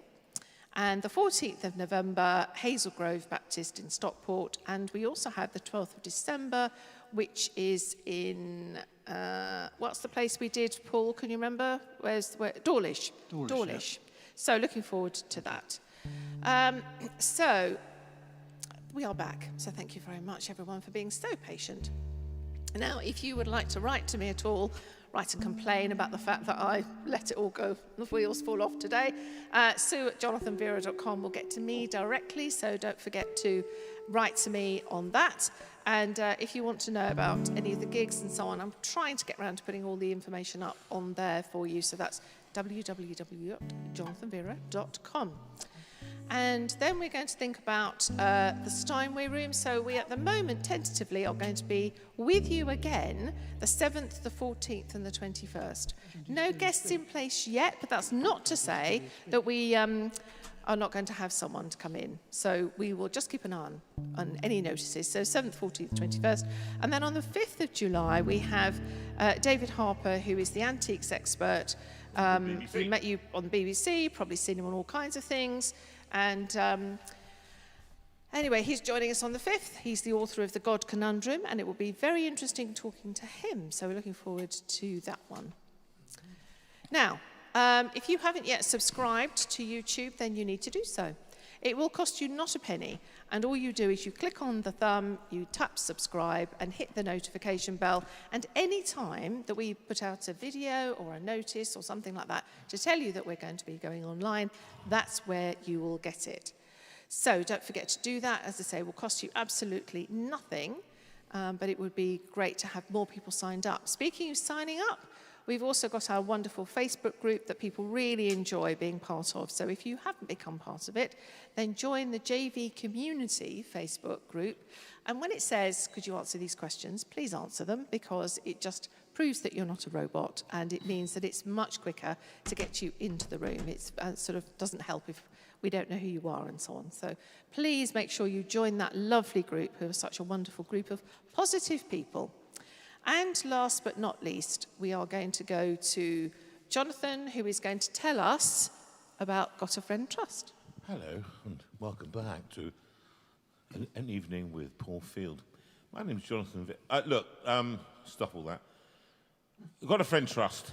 What does it exist? It exists to do. It exists to help you. If you've got a problem that you need solving of a small financial nature, we can't pay your mortgage for you, I'm afraid. But what we can do is we can put an arm around you and we can help you. You've got a washing machine, it's broken down, you need a new one. Give us a ring. Contact us on the info there, or you contact us, Sue or myself directly, and we can, because some people are very shy. And listen, we've had this conversation so many times before. You know, you feel too proud, you feel, oh, I can't do it, I have people like me, you know, I should be managing. Well, sometimes people just don't manage. And when you just can't manage because you can't manage, then you come to us and we can help you. So just contact us, and we will put you in contact with the trustees, who can then just ask you a few leading questions about what the thing is for, because of course they have to do their due diligence, because they're receiving money from everybody else in this extraordinary cooperative called the JV Community. You don't have to be a Christian or any faith at all. There's nothing. You can be anything you like. The help goes to you wherever you need it at the point of need. That's the only thing that matters. So with that in mind, I say get in contact, do it now. Paul, over to you, my darling boy. Okay, thank you. This is a bit of a diversion from, I suppose, what I've normally done. JV and I wrote a few hymns a few years ago. Did, didn't we? The idea being, I mean, I've already mentioned some thoughts about the worship we do in church. And I think we were very aware that a lot of the stuff that is being written is really solo songs. They're not for congregations to sing. They're in the wrong keys, they're too complicated. And we wanted to try and do something that was more in the meter. You know, I mean, generally hymns have, you know, the syllable count, for example, in each verse is, if not the same, similar, so that people can actually sing it. So we wrote a few, didn't we? And we're going to try and do one of them. I haven't done this for a long time, but... Well, no, this one is... I always tell this story because it makes me laugh. You gave me the words to this. Oh, yeah. And, and you said, could you put some music to it? Hurry up, please, because we've got the album to write. And it was going to appear on my album and your album, an album called, I think, Still You Speak. Yeah. Yeah. So you said, could you write a tune? So I said, yeah. Oh, I'm doing it. Okay. Yeah, I'm just gonna. And that's what I was in the war. I'm just gonna do this, and I'm just gonna do that. And procrastination is one of my worst illnesses. And so I said, yeah. And then you said, I'm coming over this morning to go over the new hymn. I went, okay. And I put the phone down, absolutely true, and I ran to the piano, the Bechstein, and I went, oh, it was in E, I wrote it high, we're doing it now.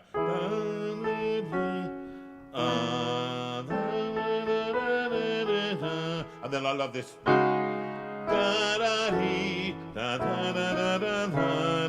Repeat. And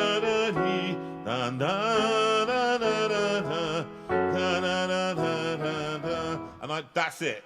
So on the basis of hymn writing, you go, take the line, repeat it, and you got it. And I did this, and we didn't have phones in the same way that we could record stuff. So I kept playing it until you arrived, right? I just kept playing because I know how I forget the lines. So I just and as you walked in, I said, Paul, what do you think of this? If only we would listen through the creed. And he listened to it, he went, wow. He said, that's one of the best tunes you've ever written. I said, yeah.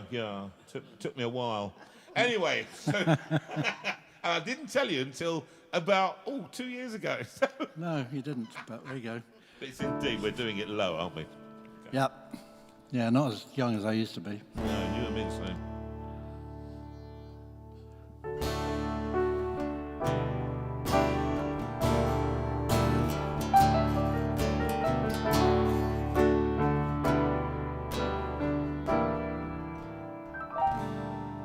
Still you speak, if only we would listen through the noise and chaos of our days.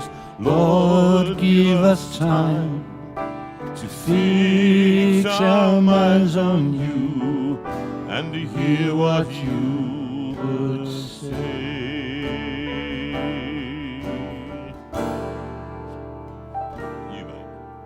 Still you speak, if only we would listen through the wars and conflicts of our time.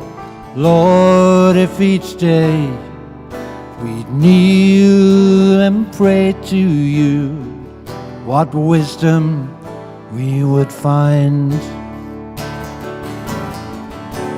Word of life, voice for every season, song of love for all our days.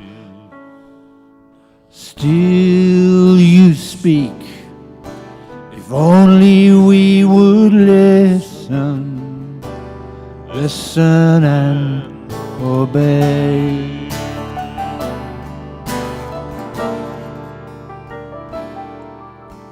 Still you speak, if only we would listen through the creeds and doctrines that divide. Lord, teach us still to seek your will and let your voice speak through our lives. Word of life, voice for every season, song song of love for all our days. Still you speak, if only we would listen, yeah. Listen and obey.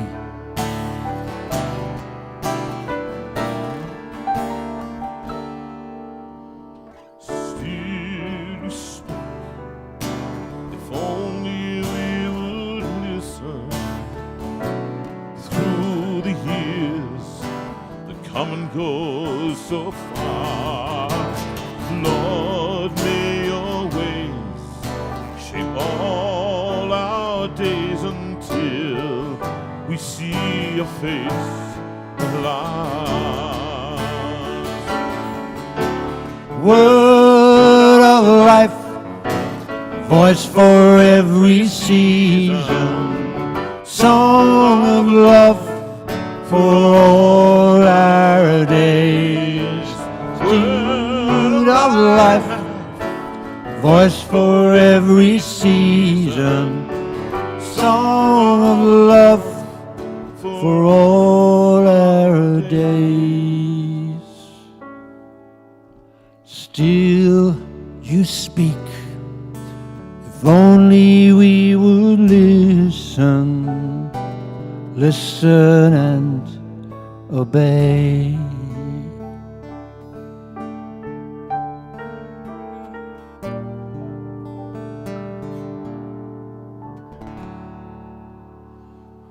Very simple but very plain. That's lovely. Lovely. Lovely Very Lovely. good.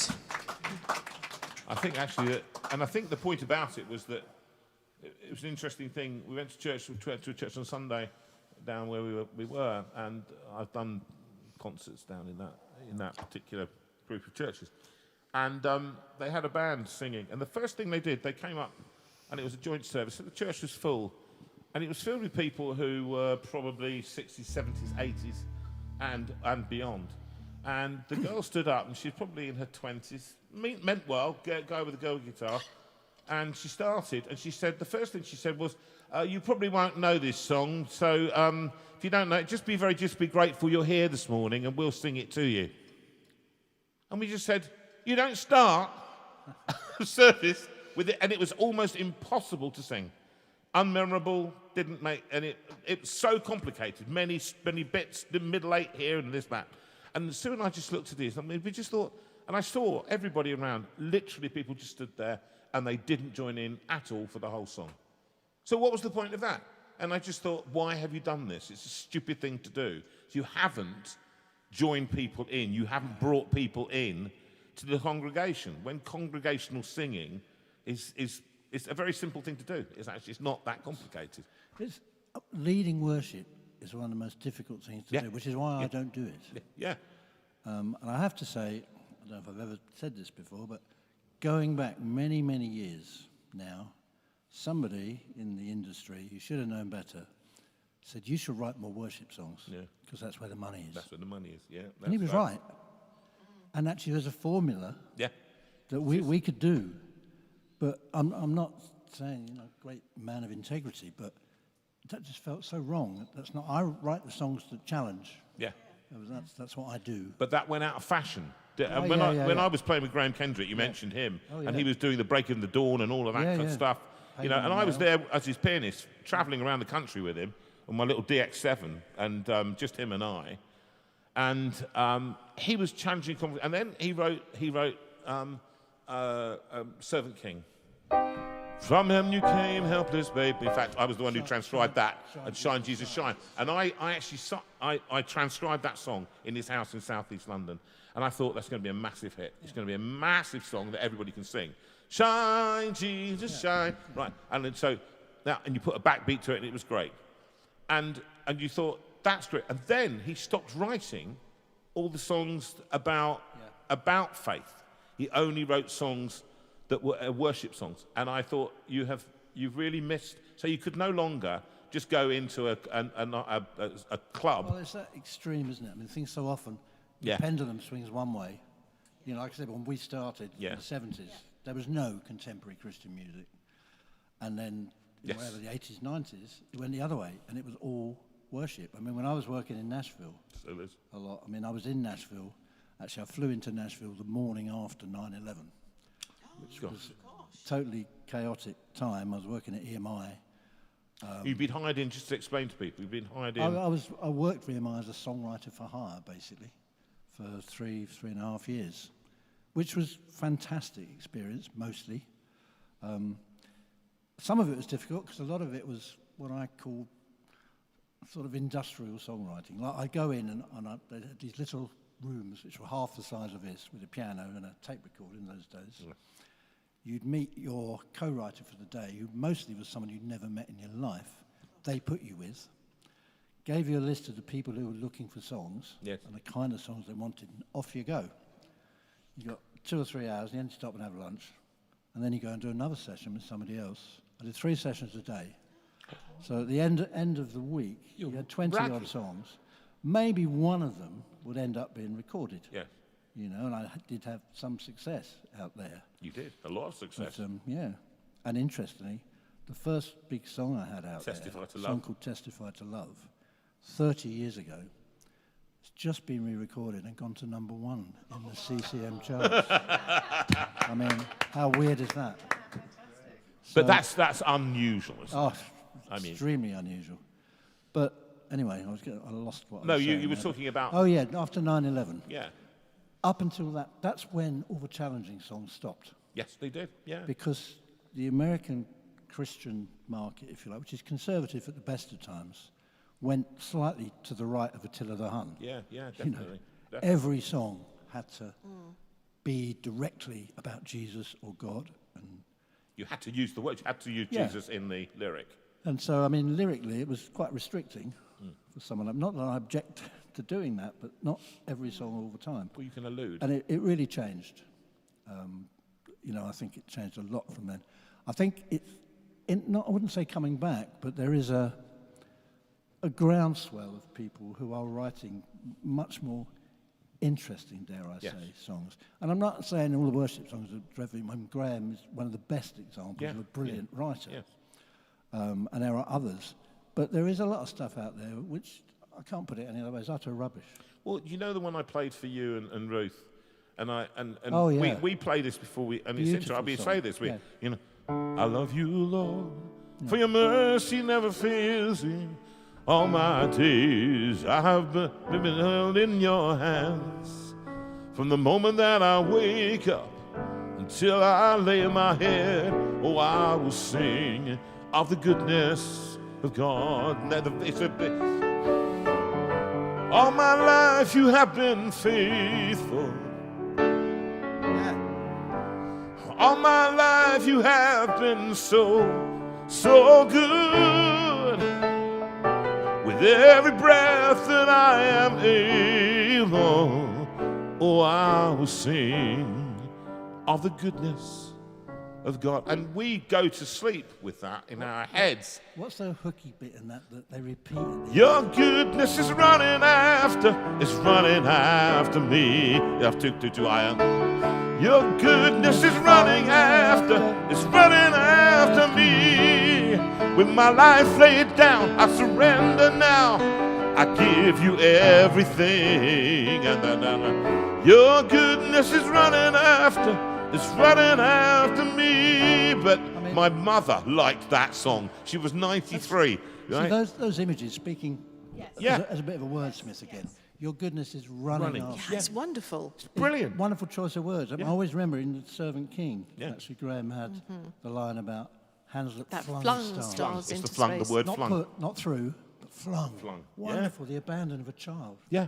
Marvellous. So little things make a huge difference. I think this thing about being locked in a room. I remember my record company. I'll say I don't care now. I'm now 65, beyond caring. But I remember them saying to me, write more songs that can get more CCLI, because CCLI is what you get if you get more copyright payment. And I thought, I want to write songs that I want to write songs for. I want to tell a story, which is what you, and I have to say. That you have in all the times, and we've written songs recently together, great stuff, that's just apposite. that hits the nail on the head. What is it about you that keeps you writing stuff? Oh, we've all been around the block trying to write what we think people want us to write and what we think is going to be successful. And, you know, it takes a long time to learn that actually that really doesn't work. You write what you know, you write what's in your heart, you write what matters. And I write much less these days than I used to.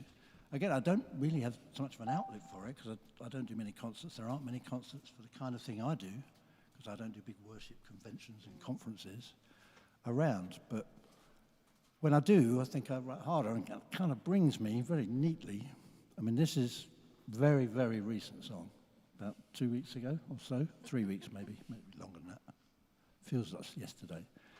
And it's very simple, and it comes out of, I mean, Ruth and I have had a really tough time beginning of this year. Really tough. I won't go into it, but it's like tragedies in the family, illness in the family, mental health issues in the family, an awful lot of stuff to deal with. And I wasn't really looking to write anything, but we have in our little garden in Devon a blackbird that sits on our bay tree most days and sings. And it is the most beautiful sound. And I did a recording of the blackbird, which is on the back of it. Again, this is on YouTube. But this, yeah, I mean, people say, what's your favourite song? Just a note about that. Yeah. The Blackbird, they put it in for copyright. Yeah. Don't really. Yeah, I guess it's mates the crows or something to come and attack me. But yeah, people say, what's your favourite song? And nearly always the songwriter will say it's the one I've just written. Yeah. So at the moment, this is my favourite. It's called The Blackbird's Blessing.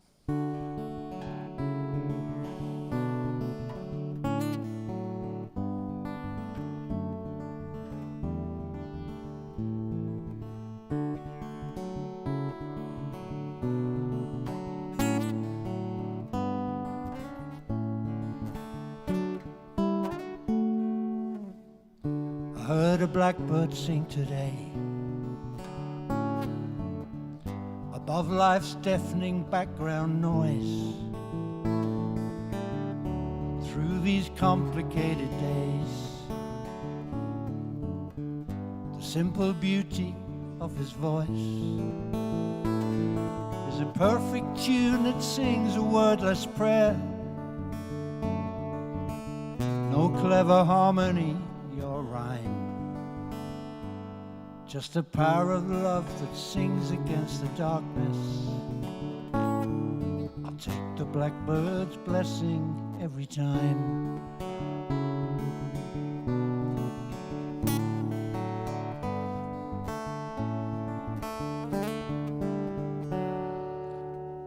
I heard a blackbird sing today for a world that's come undone. A song of hope when everything seems hopeless. A song of better days to come. A song to put a broken heart together, where earth and heaven's poetry combine. That's the power of love to sing against the darkness. I'll take the blackbird's blessing every time. It's a song to give me comfort, a song to heal my pain. Sings to me when all my strength is gone. It sings to tell me that the sun will shine again. Sings to help me carry on.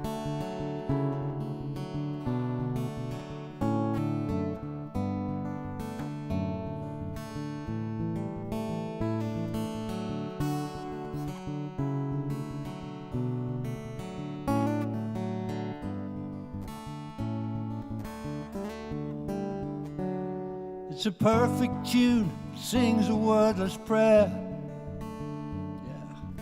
No clever harmony or rhyme. It's just the power of love to sing against the darkness. I'll take the blackbird's blessing every time.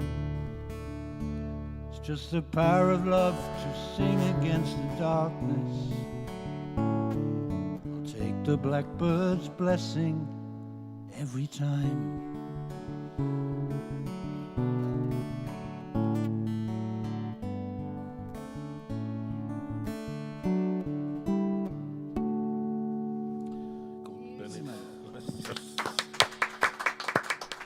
Ooh. Right. Having a little moment here. Sorry, chap. No. All having a little moment. Oh, I'm having one myself now. How's me going? I mean, You've been through tough times this year, and I know sometimes, you really have. I mean, I never ever talk about the idea that God gave me a song. Yeah, no. Because I remember Larry Norman, I mentioned earlier. Yeah. Classic quote of Larry's. He had a lot of classic quotes. My mum was Paul. He said, this guy came to me the other day with a tape. And he said, Larry, this is a song God gave me. You know what? I listened to it, and I knew why God didn't want it.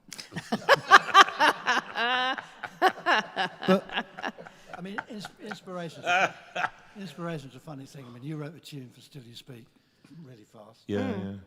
Once I started with this, You got it. it was all done in an afternoon. Some other things, like God of the Moon, Yeah. We'll do that in a minute. could be about to play, took a long time, mainly because there was a lot of editing. Those of you that are familiar with that song, Which is everyone. They love it. Well, no, it's what I call a kind of list song, Yes. Yeah. which is one of the reasons why thousands of times I've sung it. You and me, the same. Can't do it without. No, here it is. Here are the words. I use it every The truth of time. it is, most songs, if you make a mistake, and if you're halfway reasonable musician or whatever, Yes, you can. you have a good recovery rate, Yeah. and you can get out of it. If you get tangled up in this, and the words are the wrong way around, You have to there's stop. no way back. It's like you said, it's going the Going wrong way down the M25, M25. you know. Yes. It's very hard to do. Are we going to do this one now? Why don't Yes, but please. just for people, some people here don't know. You've spoken about it before. It's a big song. For me, one of the songs that you've ever written. And I sing it at nearly every concert I do, still, to this day, since 2003, since we released the album. And I ask myself why I keep doing it. And I think when a song comes out of pain, when a song comes out of a real experience of loss or whatever, it's why we still sing many of the songs from 1870s of who was the lady that was blind? Fanny Crosby. So she's made blind when she's 2 or 3. She's the mother of Bing. Yes, who was the unconverted. A well-known duo. I'm Fanny and dreaming Bing. of it. Yeah. Sorry. But no, but that song, I still do it because it has such import every time I do it. I don't think I've ever done it when people haven't come up and spoken about it. I said that song, because it says to me. So for me, it says this, Paul. I wouldn't choose this lot that on your list. This is not the list I'd choose to be right. But whether you like it or not, either they're all. What is it? What's either we're all in, or or nobody's in. C.S. Lewis. It's Like C.S. God of all or God of Or nothing. the God of nothing. And it was just. So where did it start? Where did it start? Where did the song come from? Yeah, I don't want you to think my family's always going through troubles, because they're not. But this is quite a while ago when I wrote this. We were having a tough time of a different kind. A great injustice was being done to us. You don't need the details. But I was working at ICC down in Eastbourne, where we've recorded loads of stuff. And I don't remember what the album was even then, but late at night I had a phone call about this stuff that was happening. And I came off the phone kind of blue with rage, if you can be blue with rage, or whatever colour rage is. And I went downstairs, and they have a lovely grand piano. And the studio was empty. It was late at night. The band had all gone to the pub or for a curry or something. And I sat at the piano, and I started to write this. And I wrote the basic thing very fast, because it started off as a list, as I say, of the people that I thought God had no business with. You know, that God could not love these people that were doing this to us. I mean, that just wasn't possible.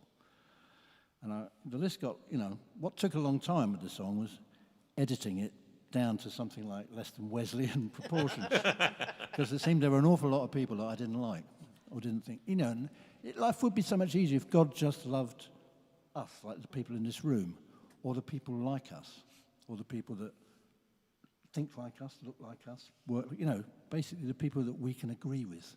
You know, God just loved the Baptists or the Anglicans or the Catholics or whatever. But in the playing of it, in the writing, again, maybe it was God speaking to me. I thought, this is not the kind of God that I actually signed up for.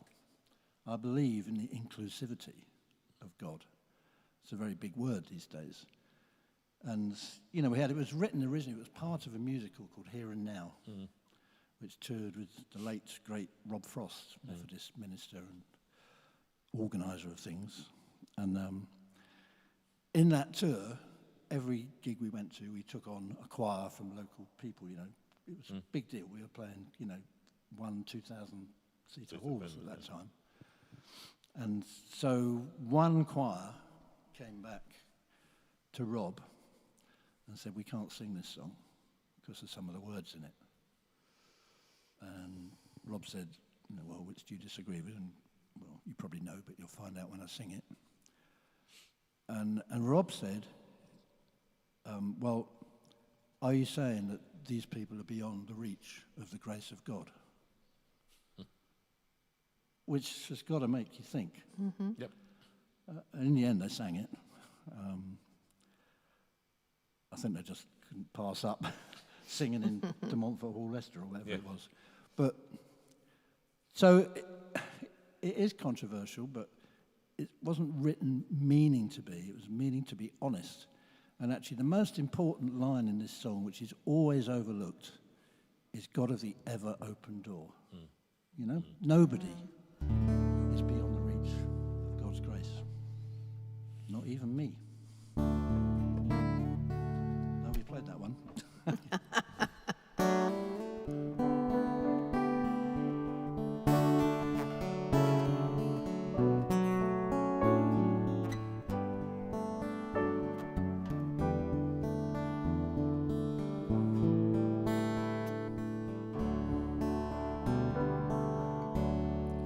God of the moon and stars, God of the near and far, God of these fragile hearts we are, I come to you. God of our history, God of the future that will be, what will you make of me?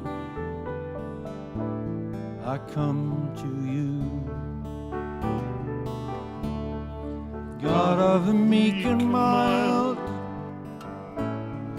God of the reckless and the wild, God of the unreconciled, I come to you. God of our life and death, God of our secrets unconfessed, God of our every living breath, I come to you. God of the rich and poor, God of the princess and the whore, God of the ever open door, I come to you. God of the unborn child, God of the pure and undefiled, God of the pimp and pedophile, I come to you. God of the war and peace, God of the junkie and the priest, God of the greatest and the least, I come to you. God of the refugee, God of the prisoner and the free, God of my doubts and my certainty, I come to you.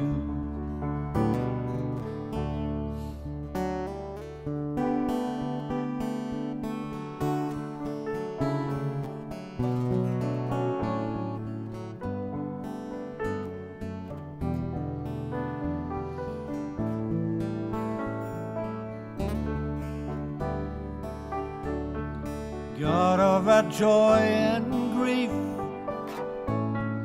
God of the lawyer and the thief, God of my faith and unbelief, I come to you. God of the wounds we bear, God of the deepest dreams we share, God of our unspoken prayer, I come to you. God of a world that's lost, God of the lonely, lonely cross, God who has come to us, we come to you.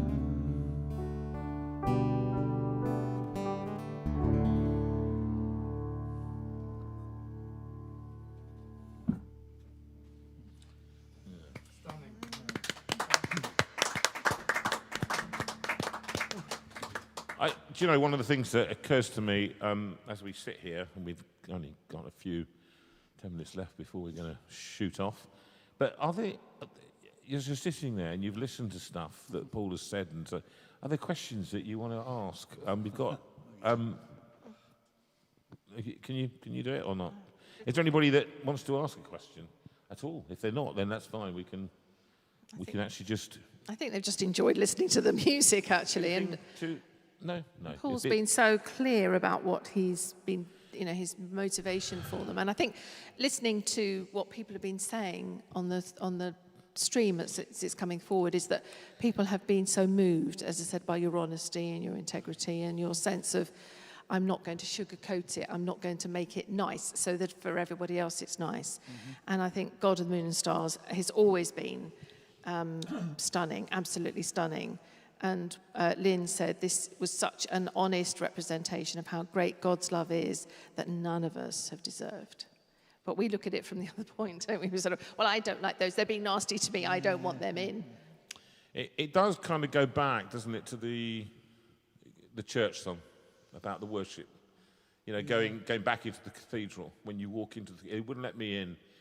I had to pay to get in, and people like this, they don't fit the cathedral norm, It is complicated. I mean, I don't... Yeah.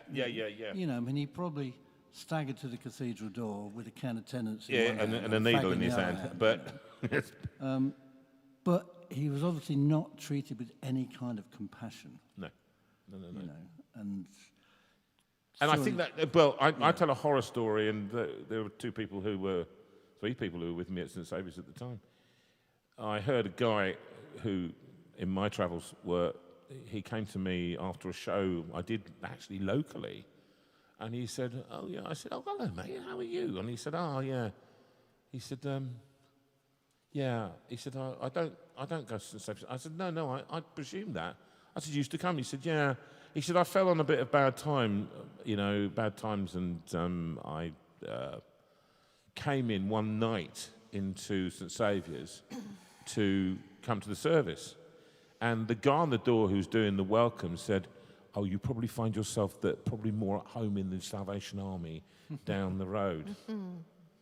And I said, 'You're joking.' He said, No. I said, and of course I wanted to know who it was so I could go and talk to them have about words with him.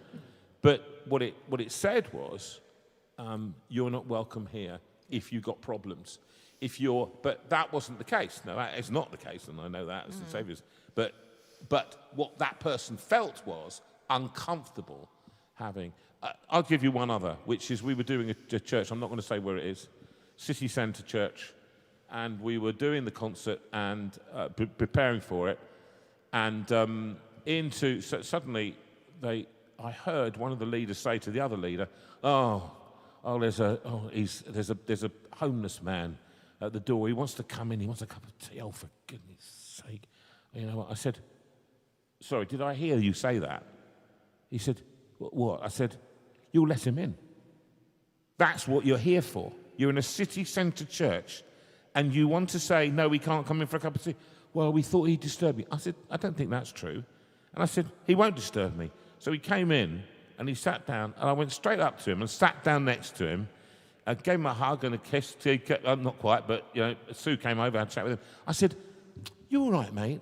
He said, yeah. He said, I'm a bit down, and something happened. I said, tell me the story. Listen to the story. And I said, are you hungry? You must be very, very hungry, mustn't you? I said, I'll tell you what. And I called to the minister and said, I think you need to make him a sandwich. I said, what would you like in it? So I just thought, right? So he had the sandwich, he stayed, had a sleep, he listened to my music in the rehearsal, and I said, right, you go. He said, I'll go off to the hostel now. And that man, now, they wanted to not even engage with him because, well, he said, he went, another vagrant. And I thought, that's what you're here for. I literally couldn't believe it. So I talked about it in the concert as well. I said, this is what we're here for. If we're not here for this, what are we here for? And the truth of it is, I think, again, looking at myself, I mean, I don't always live by that because it's not always easy. No, exactly. But that is what we should be aiming towards, somehow, finding ways to do it. And everybody does it in different ways. Yeah. So, yeah. One of the comments from John Bown, who has really engaged with tonight, he's a retired policeman. She's super. And first of all, it was the trace thing really got him because he said that's what I dealt with all the time. And he talked a lot about that's what we should be thinking about, what trace are we leaving behind. Yeah. And he's just written and said, Paul writes what we are thinking about or should be thinking about. That's nice. That's nice. Paul, we've come to an end. Oh, Paul, I think we have to have you back in again. Would you come back in again? Yeah, tomorrow. Yeah, fine. Such nice people, such nice comments. Well, we've got so many more songs to do. Yes. Well, there's a lot. Yeah, There's a lot stuff to that do. we were going to do tonight that we wrote. We came down, and just before the tragedy of your family, we wrote a couple of songs, didn't we? Yeah. They're coming out. Some of you have heard Printed on My Heart. Oh, we were going to do that. We were going to do Printed on My Heart, weren't we? Do you want to do it? You got time? No. No, No, not really. we'll have to come back and do it. But You can do it. Yeah, I'll do it another time. But the point was, beautiful. Again, the craft the time you took was just beautiful writing that song. And the things that I can't do, we looked at our lives and everything, and we said things that we can't do anymore, but the things that we still can. It was a kind of a little moment of a light bulb moment, of thinking, yeah, this is difficult, as I'm hobbling around now with my hip, and I can't do certain things, and my hands all kind of going mad, and my kidneys aren't great. It's all that stuff, but what can you do? And we just sat and wrote, didn't we, for a couple of 2 or 3 days. It was the most... It was remembering as well the things we had done. Yes. In our long That's what it careers. was, wasn't it? Yeah, in our careers. We had done that. All the photos on my wall from... That's what it was. When I was, young and good-looking and... Yeah. 5-stone life and all the rest of it. And, but the key of it was, it's good to look back in the past, but not to live in it. Yeah. The chorus was, yesterday is not for living in, but to visit it sometimes. It's easy, yeah, it helps me to remember. How the passing years unwind. Well, we've come to another end. Have you all enjoyed it? It's been another lovely evening here in the new Steinway Hall, and in the heat of the evening, we hope you'll come and join us again for another guest evening. We've got lots coming up in the autumn as well, and really excited. I've spoken now to Peter Martin, who will be coming in. He has been working with a church closely. I think he's there now or in Europe at the moment, working with a church in Ukraine, and he's doing a fantastic work, and he's going to come and talk about the sorrow as well as the good things that have been happening directly in Kyiv. So it's been that's going to be on the cards, and we've got this. I said this BBC Antiques guy, very interesting guy, David Harper. Look forward to that. If you've got any other ideas about people that should come in that you think, oh, they'd be quite nice to invite, people that I don't know, all these people that I've collected along my life have been so interesting. We've got some interesting people. Benny will be coming back. Benny, one of the biggest hits of this year. 23-year-old singer-songwriter. I've got to. He said, I can't. The song that he ended up with was, I've done this. I can't give you flashy cars, and I can't give you this and that. But there's you, and there's me, and that's enough. And it's just it's just a rom-com film waiting to happen. So he's coming back in. We'll have the university students back in, of course, for the new year. We've got Professor Keith Brown, who's going to come back in as well. A very inspirational talker, Professor Keith Brown, MBE.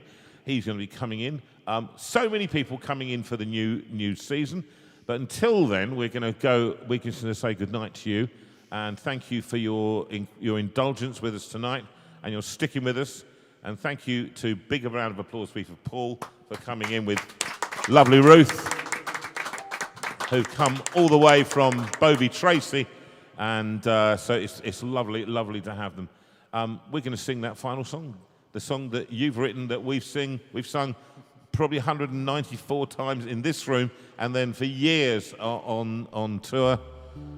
Go Peaceful. You want to start? Or shall I? No, you go. I'll sing the second verse. Okay.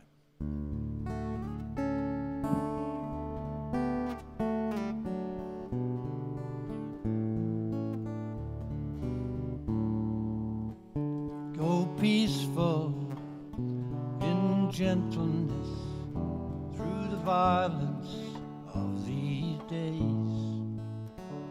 Give freely, show tenderness in all your ways. Through darkness, in troubled times, let holiness be your aim. Seek wisdom, let faithfulness burn like a flame. God speed you, God lead you, And keep you wrapped around his heart. May you be known by love.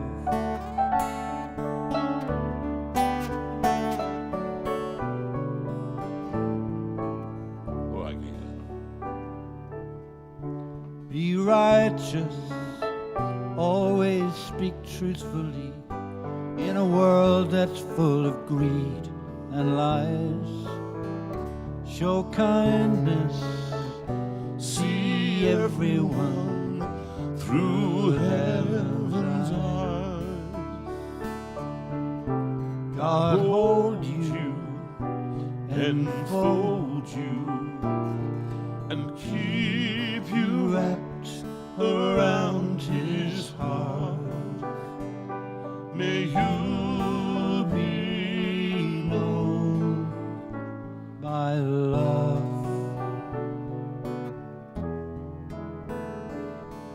May you be known by love. It's been lovely having you in, Paul. Thank you so much for coming. Thanks to the audience that's joined us. Thank you, Sue, who's operated the machinery perfectly tonight.